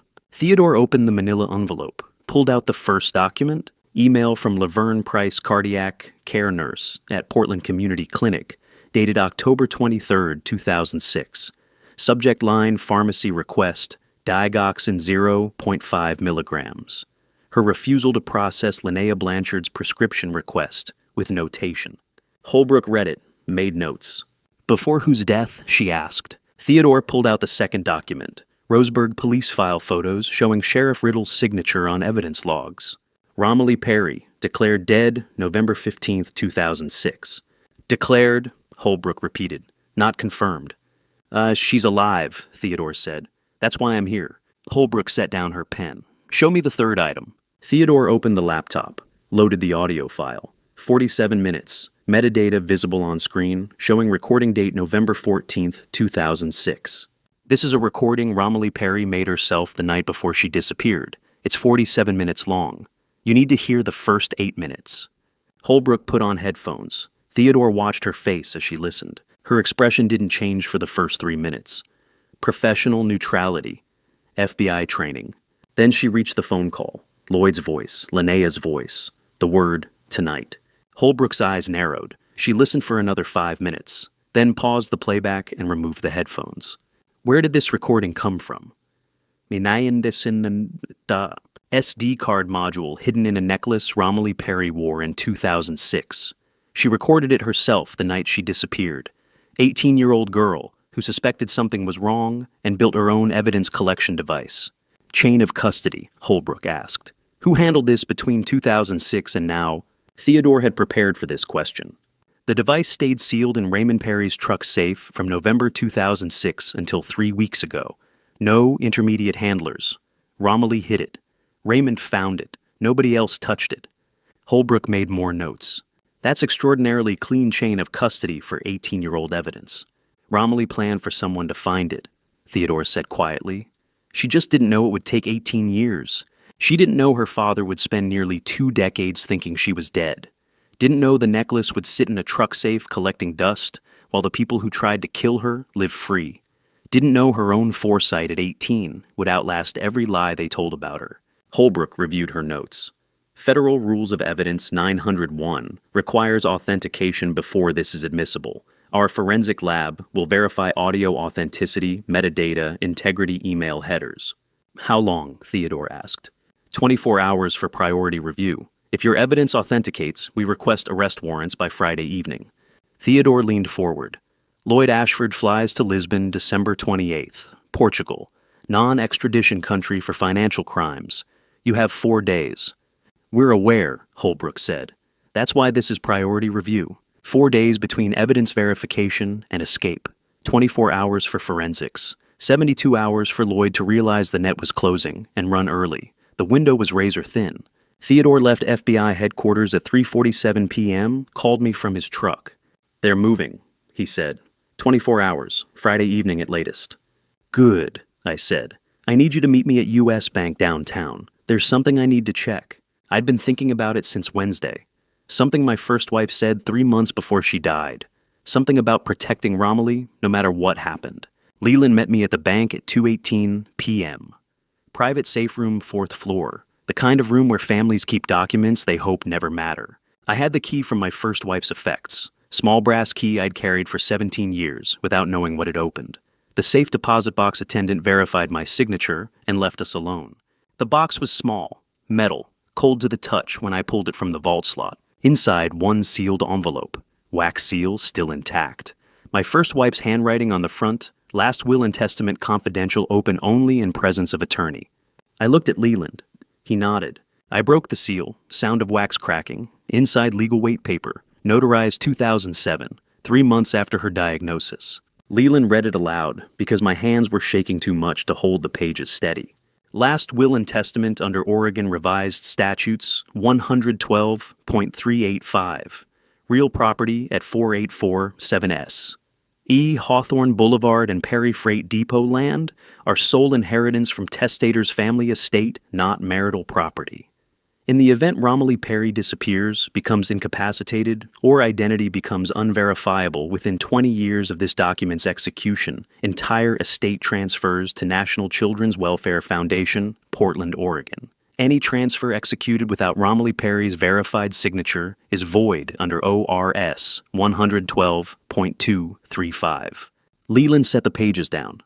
This clause means Linnea can't touch the core assets, he said, ever. Even if she destroyed every copy this original will, overrides anything she filed. Your first wife built a legal fortress you never saw. I stared at the notary seal. July 2007. My first wife died. October 2007. She had 3 months between diagnosis and death. 3 months to realize someone was targeting our family. 3 months to build protection I wouldn't discover for 17 years. How did she know? What did she see in those 3 months that made her write disappears instead of dies? What made her anticipate that Romilly's identity might become unverifiable?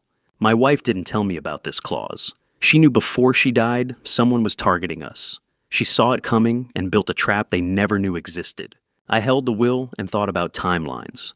20-year protection clause, written 2007, expires 2027. Romilly disappeared 2006, came back 2024, 18 years. 2 years inside the window. 2 years before my first wife's legal fortress would have dissolved and left everything vulnerable. She knew. Somehow she knew.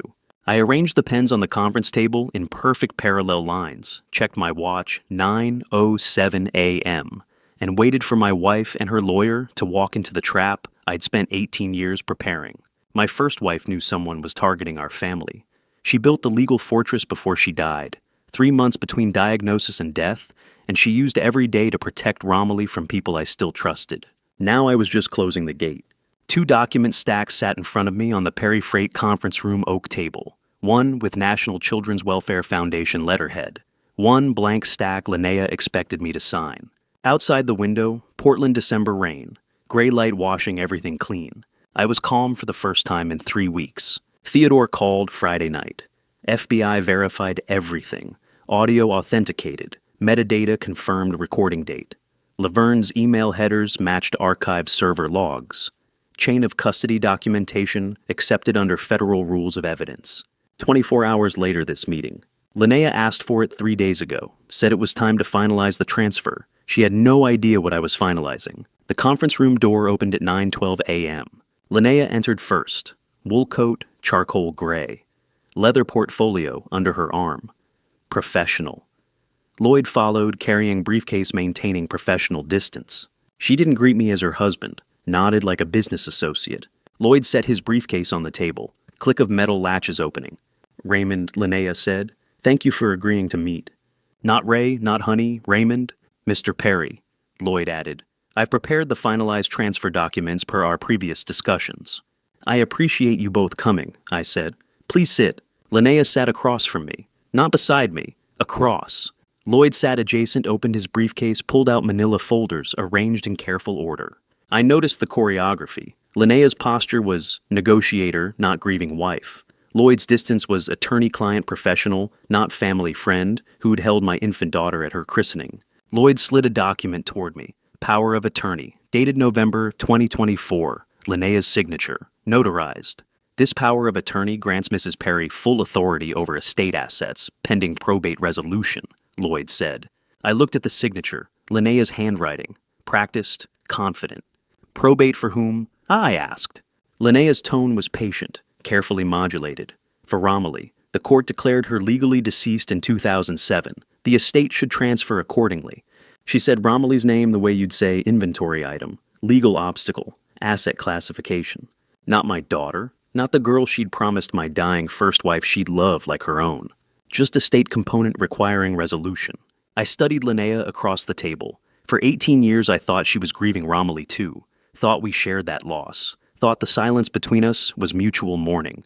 Now I saw it clearly. She never mentions Romilly's name with affection, only as procedural matter. She's not widow mourning stepdaughter, she's investor collecting asset. She was wearing the pearl necklace I gave her on our 5th anniversary. Same neck that leaned over my first wife's hospital bed and promised devotion. Same voice that said, "I'll take care of them both, I promise." I loved a woman who never existed. Raymond, Linnea said. Did you have questions about the transfer language? I'm following, I said. Please continue.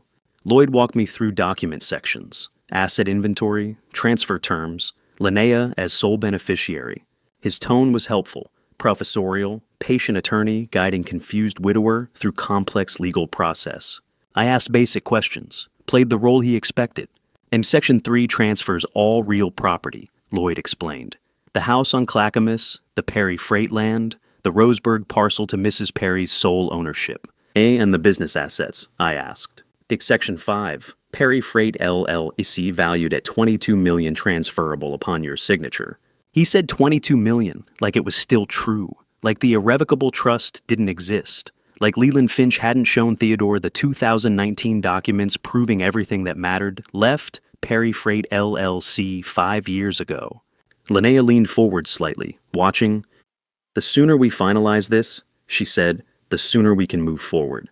Move forward, not heal, not honor Romilly's memory. Move forward with asset acquisition. I reached for the pen. Linnea's breathing changed, shallow, quick. I heard it across the table. Lloyd straightened papers, anticipating signature. I uncapped the pen, hovered over the signature line. And sign on the bottom line, Mr. Perry, Lloyd said. I'll witness. I paused. Before I sign, one question. Linnea's voice was carefully neutral. Of course. The recipient's name, I said. I want to make sure I'm signing the right document. I signed the paper, pushed it toward Linnea. She reached for it, read the recipient line. National Children's Welfare Foundation. Not her name, not Lloyd's. Linnea looked up, confusion breaking through the professional mask. I slid a second document forward, my first wife's 2007 will, certified copy from U.S. Bank Vault. Look at the recipient's name, I said. Linnea read it, her voice flattened. National Children's Welfare Foundation. My first wife's will, I said. Automatic transfer clause while Romilly remains unidentified. This is the only paper I'm signing today. The only legally binding paper in this room. 3 seconds of absolute silence. Linnea stared at the foundation letterhead. Lloyd's hand froze on his briefcase latch. I looked at them both and thought, justice doesn't always come fast. But it comes complete. My daughter spent 18 years in hiding. My wife spent 3 months dying while building a legal fortress. I spent 3 weeks uncovering the conspiracy. Now we collect. Lloyd's voice was quiet, measured. That will was invalidated in probate 2007. You destroyed a certified copy, I said.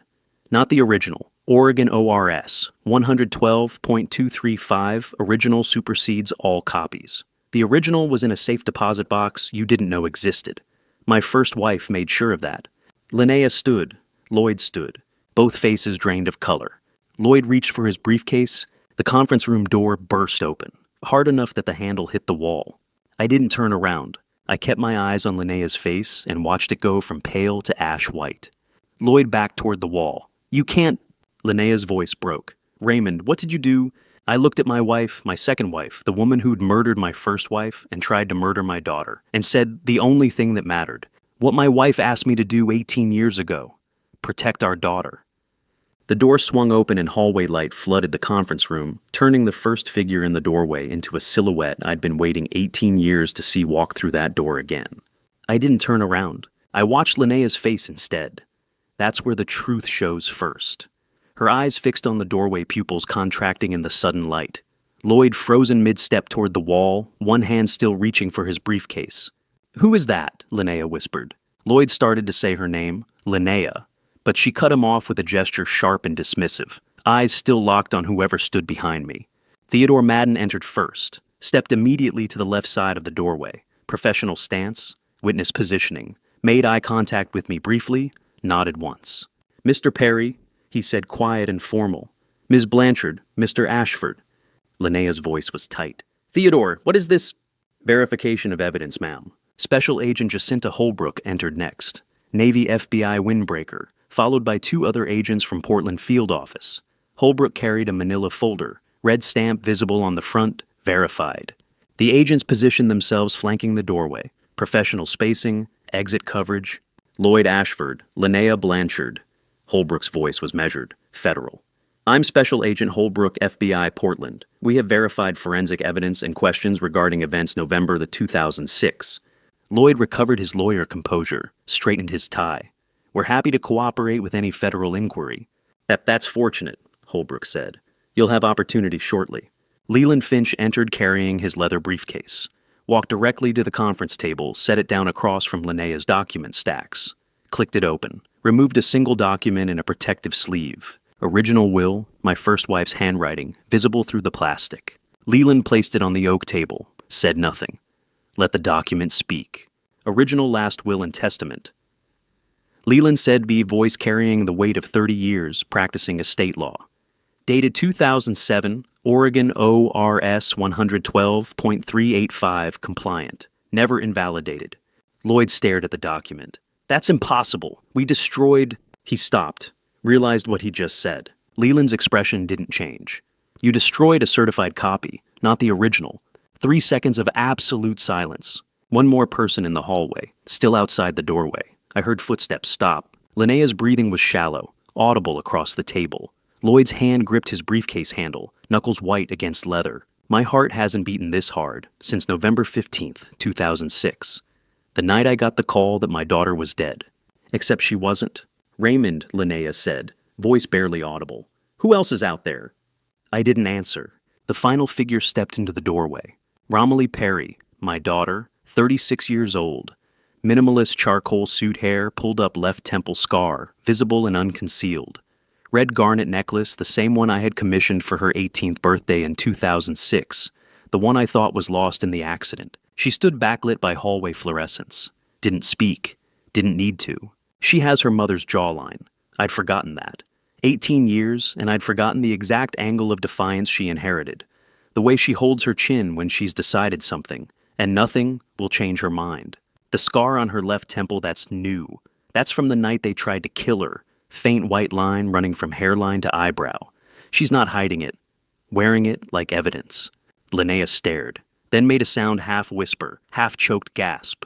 "It can't be. You're dead." Romilly stepped forward, walked past Theodore, past the FBI agents, past Leland, stopped in the conference room center, 3 feet from me, 5 feet from Linnea, said nothing. Presence spoke louder. Linnea backed toward the wall. You died in Roseburg, Douglas County death certificate. Laverne Riddle signed A. Ortstays and Wilbur Capot. Laverne Riddle tried to kill me, Romilly said. First words, quiet and clear. The voice I heard 3 weeks ago in the Clackamas cabin. The voice I thought I'd never hear again for 18 years. She failed. Lloyd turned to Romilly, desperate lawyer, grasping for procedural defense. "You have no legal standing. You were declared deceased in 2007. Any claim..." "I have a birth certificate," Romilly said. "I have DNA samples from 2006 registered in 3 genealogy databases. I have a social security number that's been dormant for 18 years. And I have this." She touched the scar on her temple. "Physical evidence from the night Laverne Riddle shoved my car off Highway 138. The night you called Linnea and said it was done. The night you both thought you'd won." I looked at my daughter, fully, for the first time since she entered. 18 years since I saw those eyes. 18 years since I heard her voice say my name. She's not my little girl anymore. She's not the 18-year-old who disappeared with her mother's letter and a homemade recording device. She's the fortress her mother built. Living proof, walking evidence. I want to stand up. I want to hold her. I want to ask her where she's been. Why she couldn't tell me she was alive. Why 18 years of thinking she was dead when she was breathing the whole time. But she's here for justice first. Reunion second. I understand that. Romilly met my eyes. Almost imperceptible nod. "Dad." One word. 18 years compressed into 3 letters. Linnea stared at Romilly, then at me, Then at the National Children's Welfare Foundation transfer document, still lying on the oak table where I'd signed it. Understanding flooded her face. 18 years of planning, 18 years of positioning, 18 years of stealing, manipulating, murdering. All predicated on one assumption. Romilly was dead. Romilly was staying dead. Romilly would never come back. Linnea's voice broke. You were supposed to stay gone. I stayed gone long enough to watch you steal everything, Romilly said, unflinching. Long enough to gather proof. Long enough to make sure when I came back you couldn't run. Agent Holbrook stepped forward. Ms. Blanchard, we need to discuss your knowledge of events November 14th, 2006, and your relationship with Laverne Riddle. Specifically, we need to discuss a phone call made from Lloyd Ashford's office at 4:47 p.m. that day. Holbrook opened the manila folder, pulled out a single sheet. We have a 47-minute audio recording, she said, verified by FBI Forensic Lab, authenticated metadata, chain of custody documentation. Your voice is on that recording, Ms. Blanchard, ordering someone's death. Holbrook looked at Romilly.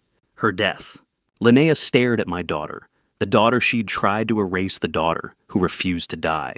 The daughter who'd spent 18 years collecting every piece of evidence needed to destroy the people who destroyed her mother. And I watched Linnea realize that 18 years of patience, 18 years of calculation, 18 years of believing she'd won, all collapsed because one 18-year-old girl built a recording device in her bedroom and refused to stay buried. Romilly's hand went to the red garnet necklace at her throat. My wife's necklace, the one I thought we'd buried with her. And I realized it had been hiding the evidence all along. She walked to the conference table where Theodore's laptop sat open. Linnea watched frozen against the wall. Lloyd backed further into the corner, putting distance between himself and everyone. Agent Holbrook gestured toward the laptop. Ms. Perry, please present the evidence you preserved from November 14th, 2006. Romilly's voice was quiet. Everything I recorded that night is here. Linnea's voice rose. Recorded. You couldn't have, you were just a child. I was 18, Romilly said. Old enough to know when someone wanted me dead. She lifted the red garnet pendant, pressed a hidden clasp at the base I'd never noticed in all the years I'd seen my wife wear it. The bezel flipped open. Inside the micro SD card module, still sealed in its waterproof silicone housing, professional work, invisible unless you knew where to look. Romilly removed the necklace, handed it to me. The weight settled in my palm, my gift to my daughter on her 18th birthday. I'd fastened it around her neck myself, saying I hoped it would protect her always. I thought I meant it sentimentally. Romilly had taken it literally. She had modified it herself in 2006, 2 months before they ran her off the road. She'd known something was wrong and used the only skill she had, a semester of computer science and a jeweler's drill, to prepare for the worst. She built her own fortress. She just didn't remember building it until now. Romilly removed the module carefully and inserted it into the forensic card reader Theodore had brought. Theodore clicked play. Conference room speakers crackled, then filled with sound. November rain on window glass. 18-year-old breathing, rustling fabric. November 14th, 2006, 9:47 p.m. Young Romilly's voice whisper soft. I'm in the upstairs hallway. Linnea's on the phone in Dad's office. The door is open 3 inches. That's her voice. The last time I heard that voice in person, she was saying goodbye before a weekend trip to Roseburg, told me she'd be back Sunday evening, asked if I needed anything from the route. I said no, said drive safe, said I loved her. I didn't know I wouldn't see her again for 18 years. The recording continued. Rain sounds, footsteps. Then Linnea's voice distant but clear through the phone speaker.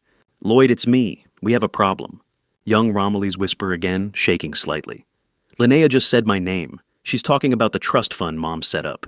She sounds angry.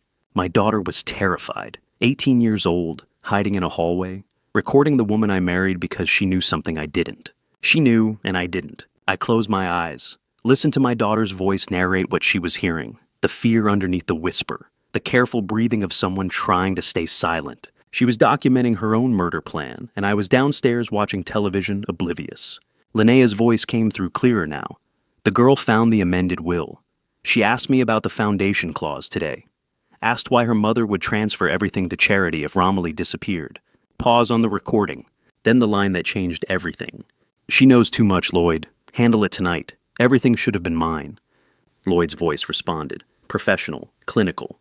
The Roseburg route, Highway 138, has that curve past Mile. Post 14. Bo da Barin and Bain. Make it look like an accident, Linnea said. Present-day Linnea stood abruptly. That recording is fake, fabricated, inadmissible. FBI Forensic Lab verified audio authenticity, Friday, Agent Holbrook said. Metadata confirms November 14, 2006 recording date.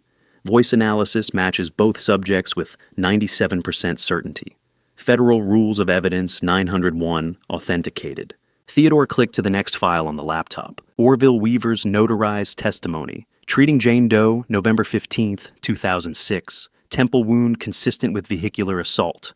Patient refused hospital transfer, paid cash, disappeared after treatment. Next file, Laverne Riddle's email to Linnea. Subject line, digoxin consultation. Body text, discussing therapeutic versus toxic levels. Dated November 2006. Chain complete. Oregon Revised Statute 432.993.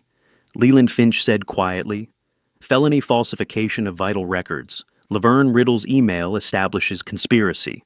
Lloyd's voice was desperate. I want immunity. I'll testify. This was all Linnea's plan.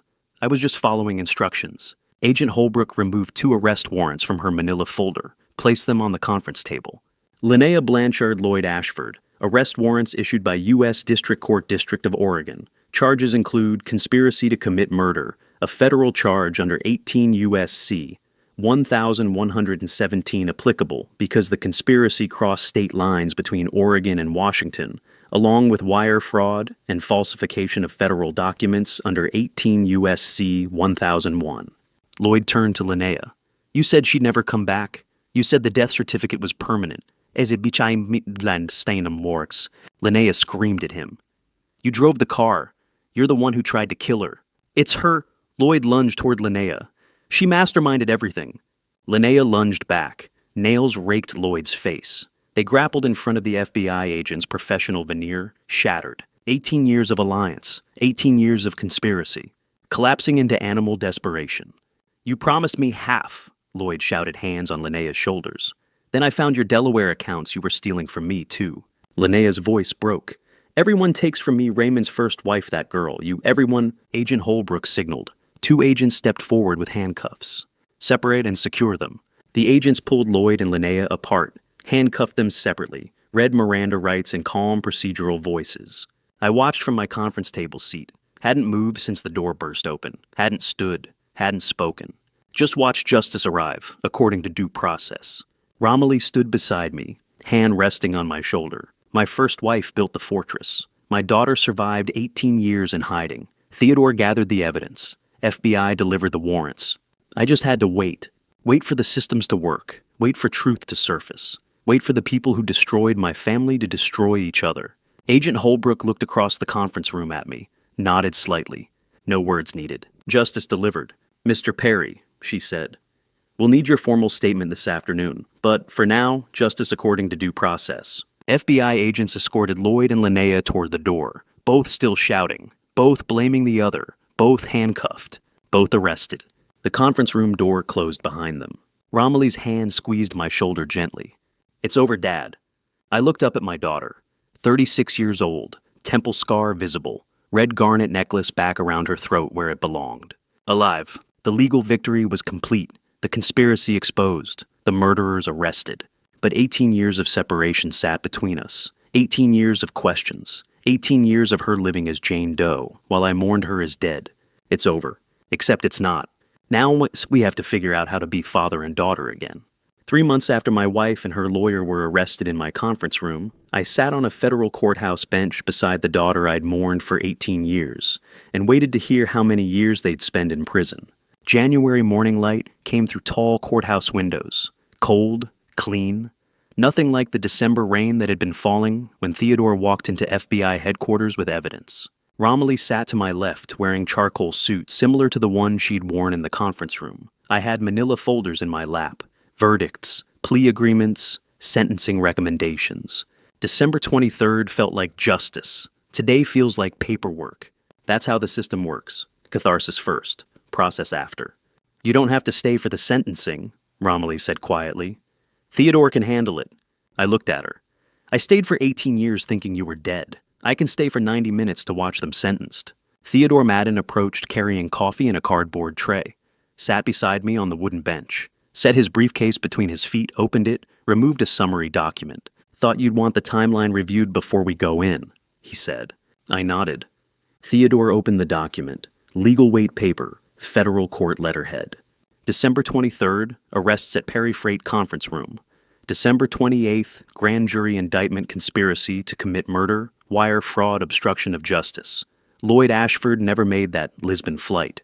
He was in Multnomah County holding instead. 5 days. Lloyd's perfect escape plan missed by 5 days. "How did the trial go?" I asked. "I didn't attend most of it." "Linnea went to trial," Theodore said. "Lloyd took a plea deal. Both outcomes are sufficient." Sufficient. That's the word for it. Not satisfying. Not vindicating. Sufficient. Theodore turned pages.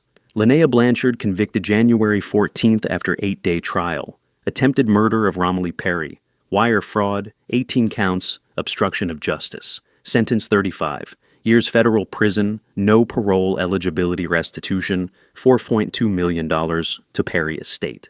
Romilly's voice had no emotion in it. How old will she be when she's released? Theodore did the math. 91, if she lives that long. 35 years. Linnea was 56 now. She'd be 91 when she walked free. If she walked free. Federal prison has no parole. Time served is time sentenced. Ari Lloyd Ashford. Theodore continued, pleaded guilty January 9th under cooperation agreement. Attempted murder, 1-count conspiracy to commit fraud obstruction. Sentence 22 years. Federal prison, no parole, full disclosure of Delaware. LLC accounts and offshore transfers disbarment from Oregon State Bar. Leland Finch joined our group. He'd been reviewing documents with the prosecutor. Lloyd's cooperation agreement disclosed $8.7 million in Delaware accounts, Leland said. Assets frozen December 30th. Recovery proceedings underway. I looked at the summary document. 22 years. He'll be 79 when he's released. He testified against Linnea in exchange for the plea, Theodore said she ordered the hit, he was just following instructions. Threw her under the bus to save 13 years. Even in sentencing, the betrayal persisted. I looked at the legal summary pages Theodore had prepared. 70 pages, 3 months of depositions, forensic reports, witness testimony, plea negotiations.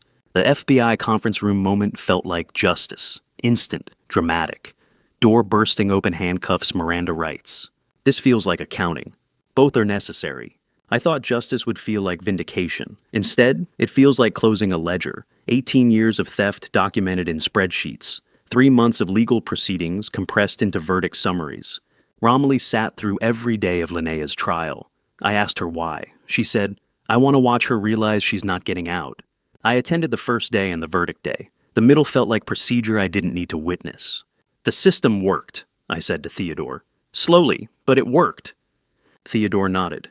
Federal prosecution has a 93% conviction rate. Once FBI authenticated the evidence, the outcome was statistically inevitable. Statistically inevitable. That's what justice is. Math applied to crime. Theodore turned another page. Final verdict, Laverne Riddle, former Douglas County medical examiner, convicted January 11th. Bribery under 18 U.S.C. Section 201, falsification of vital records obstruction. Sentence 8 years. Federal prison, $200,000, restitution forfeiture of state pension. Laverne Riddle took the stand in Linnea's trial, Theodore added.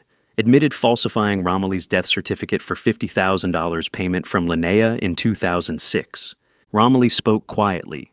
$50,000. That's what my death certificate cost. I looked at her. 8 years seems short. Cooperation reduced her sentence, Theodore said. She provided documentation of the digoxin consultation emails. Without her testimony, connecting Linnea to the conspiracy would have been harder. Short, but sufficient. Leland opened his own briefcase, removed estate documents. The Delaware accounts Lloyd hid for 3 years all recovered, $8.7 million traced and seized. Funds transferring to Perry Legacy Trust, established under your first wife's original will provisions. Romilly named sole beneficiary you as trustee until her 45th birthday per ORS 130.185. I looked at Romilly. So, Linnea stole from me, Lloyd stole from Linnea, and now it returns to you. Full circle. Mom planned for this, Romilly said. Every contingency, like she knew. She did know. 3 months between diagnosis and death, and she built a legal fortress that held for 18 years. Theodore closed his summary document, then paused. There's one more matter, he said carefully. Douglas County DA is investigating your first wife's death. Laverne mentioned consulting on digoxin levels in 2006 before your wife died in 2007. I went still. You're saying Linnea poisoned my first wife too? Theodore met my eyes. Court ordered exhumation last week. Toxicology results in 60 days. If digoxin levels are elevated beyond therapeutic range, separate murder trial. Romilly's hand found mine on the bench. Squeezed. 19 years. If Linnea poisoned my first wife in 2007, she'd been planning this for 19 years, not 18. My first wife didn't just die of cancer. She died of cancer while being poisoned by the woman I trusted to care for her. The courtroom doors opened. Bailiff stepped into the hallway. United States versus Blanchard sentencing hearing. All parties. Romilly started to stand. Paused. We can skip the hearing. We already know the sentences. I stood. No, I want to be there when the judge says the number out loud. I want to watch Linnea hear it. We walked toward the courtroom doors. Theodore and Leland followed. I looked at Romilly beside me. My daughter, 36 years old, stranger and family at once. Justice isn't beautiful like movies, I said quietly. It's slow, imperfect. You just feel enough. Sometimes enough is all you can ask. Romilly nodded. We entered the courtroom. Enough would have to be enough. 1 week after Linnea's sentencing, I drove my daughter 3 hours to Yakima County so she could face the man who saved her life and then abandoned her for 18 years. And I knew I wouldn't say a word when we got there. Rental Seton, Highway 97, north through Oregon into Washington. Late January morning, sky gray and low. Romilly sat passenger seat. Neither of us spoke much. She'd asked for this trip yesterday. I agreed without questions. After an hour of silence, she said, "You don't have to come inside. You can wait in the car." "I'll wait on the porch," I said. "This is between you and him." She looked out the window at passing farmland. "He saved my life. Then he drove away and let me figure out 18 years alone. I need to tell him both those things." I nodded, kept driving. The gravel road appeared exactly where Romilly said it would. She'd been here before. Recently, I realized she'd scouted this location before asking me to drive her. Farmhouse ahead. Single story. White paint weathered gray. Orville Weaver stood on the front porch, hands in jacket pockets, waiting. He knew we'd come eventually. I parked, turned off the engine. Orville looked older than 63, looked like a man who'd been waiting 18 years for this conversation and wasn't sure he'd survive it. Romilly opened her door immediately, didn't hesitate. "Mr. Weaver," she said. Orville's voice was rough. "You came." Romilly walked across the gravel yard toward the porch. I stayed by the car, leaned against the hood. Orville didn't move, watched Romilly approach. She stopped at the bottom of the porch steps, 3 feet from him, looking up. "I remember your face," she said. "You were the first person I saw when I woke up November 15th, 2006. Orville's voice started to break. "I shouldn't have left you. Let me say what I came to say." Silence. Romilly's voice was steady. No accusation, just facts. "You saved me. You treated my head wound, didn't report me. Gave me cash and clothes. You gave an 18-year-old girl bleeding in a wrecked car a chance to survive. You were also scared. You left me alone in a motel room afterward with $200 and no guidance. Both are true. I haven't forgotten the first." Orville stared at her, couldn't speak. "I was a coward," he whispered. "You were human," Romilly said. "You gave me a chance. That's what I'm thanking you for." I watched from 50 feet away, leaned against the car hood, didn't approach, didn't intervene. Reconciliations belong to 2 people. I learned that from my first wife. Some forgiveness can't be witnessed, only given. Romilly doesn't need me to validate her forgiveness. She spent 18 years learning to survive alone. She knows how to close this herself. Orville was crying now. Sitting on the porch steps, hands covering his face. Romilly stood above him, didn't touch him, just present. My wife would have understood this. Forgiveness doesn't erase harm. It just stops the harm from erasing you. Orville slumped forward, unable to support himself. 18 years of guilt released in one conversation. Romilly sat beside him on the steps, not touching, just near. They talked quietly for 10 minutes. I couldn't hear the words, didn't need to. Conversation ended. Romilly stood, walked back to the car. "We can go now," she said. "You okay?" She opened the passenger door. "I needed to tell him he saved me. Now he knows. That's enough." We drove back to Portland in silence. 2 weeks after the verdict, I stood in the Perry Freight conference room before 12 longtime drivers. Same oak table where I'd trapped Linnea and Lloyd. Same room, different purpose. Transferred documents stacked in front of me. Drivers seated around the table. Ages 34 to 61. Seniority 8 to 28 years. I'd asked them here Friday afternoon. Told them we were discussing the company's future. I'm 63, I said. I have no interest in running Perry Freight anymore. One driver spoke up anxious. You selling to a corporation, one of the national carriers? No, I said. I want to sell this company to you. Price $1 each. Silence. Then 12 voices talking at once. I raised my hand. Room quieted. Employee Ownership Trust, under ERISA. Section 1102. I said, 38 vehicles, Portland Depot. Federal contracts with USPS and Army Corps of Engineers. Appraised value $22 million. Belongs to the people who drove those routes for 20 years. Vernon Clark stood slowly. 61 years old, hired 1997 by my first wife, 28 years. Seniority senior driver, who trained half the people in this room. You're giving us the company. Selling, I corrected.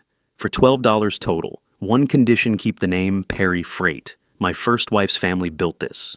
I want it driven by drivers, not managed by desk people. Vernon walked to me, extended his hand, said nothing. Handshake lasted 5 seconds. Other drivers stood one by one. I signed the transfer documents. Leland had prepared them 2 weeks ago when I told him what I wanted to do. Vernon spoke quietly after the handshake. Your wife hired me in '97, said Perry Freight takes care of drivers, not shareholders. We'll keep it that way. I looked around the table. 12 drivers, 28 years average seniority. They knew every route, every depot, every federal contract. They built this more than I did.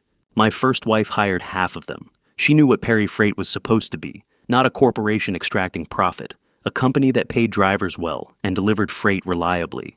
Driver-owned, driver-operated. That's what she wanted. Perry Freight name continues on Oregon highways, I said to the room. Now belongs to drivers, not desk people. That's right. The drivers signed their portions of the transfer agreement, $1 each, $12 total for a company appraised at $22 million. Leland notarized the signatures, filed the paperwork with Oregon Secretary of State that afternoon. By Monday morning, Perry Freight LLC would be employee-owned under federal ERISA trust provisions. I walked out of that conference room for the last time. Didn't look back. Legal justice delivered. Linnea and Lloyd sentenced. Personal forgiveness given. Romilly and Orville reconciled. Business legacy transferred. Perry Freight employee-owned. 3 months since December 23rd. 3 months since my daughter walked into that conference room alive. One question remained unanswered through all of it. Why did Romilly stay hidden 18 years when she could have contacted me sooner? What was she protecting me from? Or what was she waiting for? I didn't know. But I was about to ask.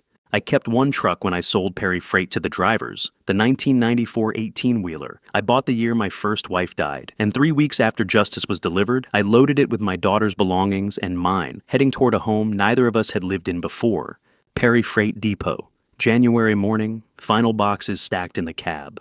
This truck was excluded from the employee ownership transfer. I'd requested to keep it specifically. First truck I ever bought after my first wife passed. Paid cash. 31 years of Oregon highways logged in this cab. Romilly watched me load the last box. Why this one? Why not sell it with the others? I secured the tie-down. This is the truck I drove the night I thought you died. Seemed right to drive it the day we start over. She nodded. Understood. Romilly climbed into the passenger seat. Small duffel bag at her feet. Everything she owned fit in one bag after 18 years as Jane Doe. I settled into the driver's seat. Worn leather shaped to my body after 3 decades. Engine started with a deep rumble, 987,000 miles, and still running. How many miles on this truck? Romilly asked, looking around the cab. 987,000. Never missed a delivery.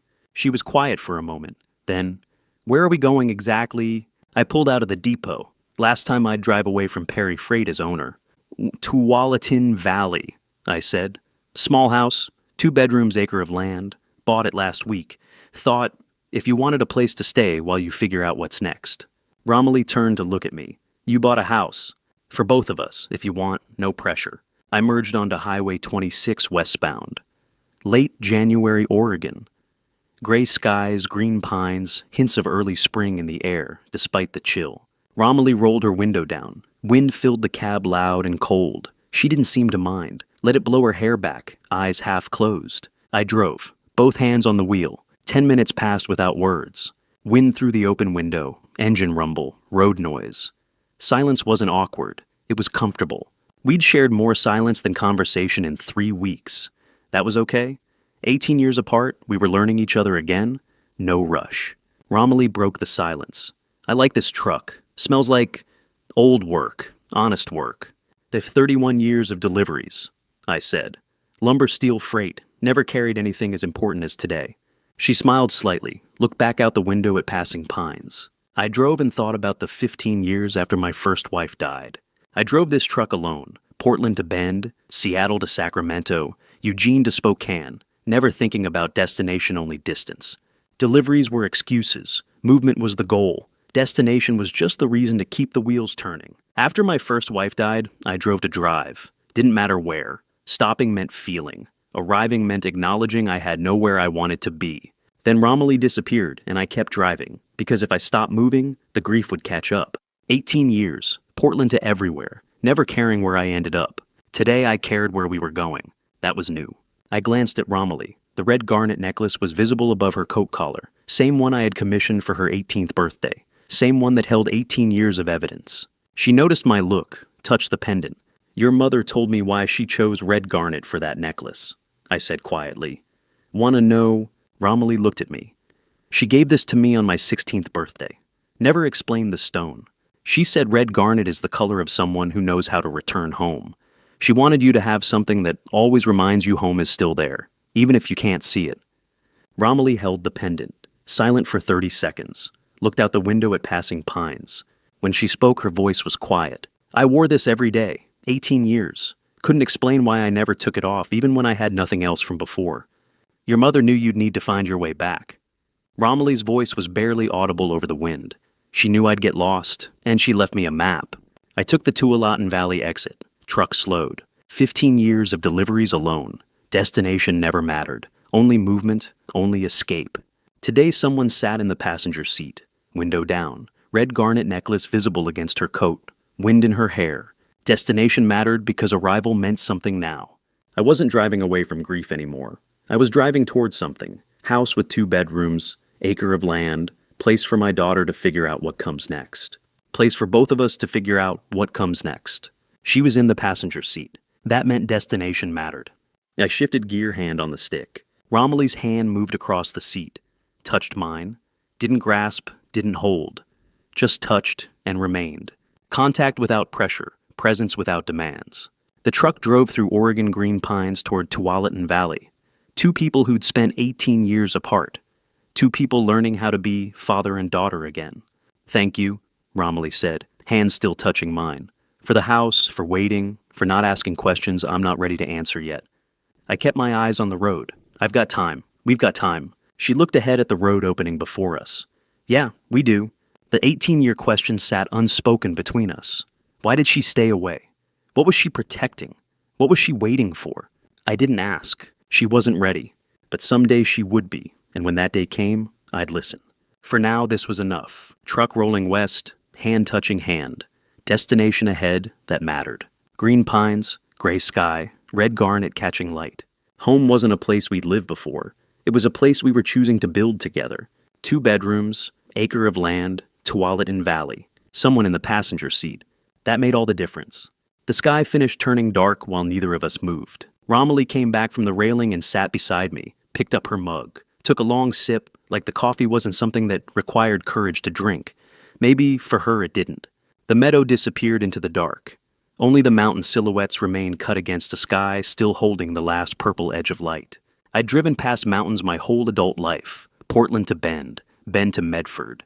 Thousands of passes, thousands of ridgelines in the windshield. Never once stopped long enough to watch one go dark. Yeah, I was watching one go dark now. I owe you something, I said. Romilly looked at me sideways. I never came looking hard enough, I said. I hired investigators, filed reports, paid for 2 searches, but I stopped. 2010. I told myself you were gone. I signed the death declaration. I stopped. Romilly was quiet for a moment. Then, you had a death certificate. You had a closed file. You had Linnea telling you to move forward.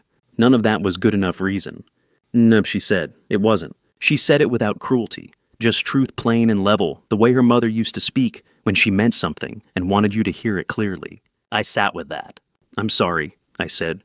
I know. She turned the mug slowly in her hands.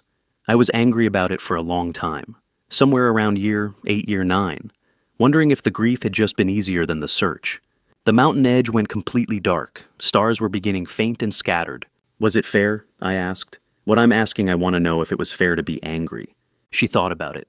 Genuinely thought about it the way she'd been doing since the cabin, working through things carefully, before she answered, never giving me the fast version. It was fair, she said, and it doesn't matter now. It matters to me. Then carry it lightly, she said. Don't carry it like freight. I almost laughed. A truck driver's daughter telling her truck driver father how to carry weight. Your mother would have said something exactly like that, I told her.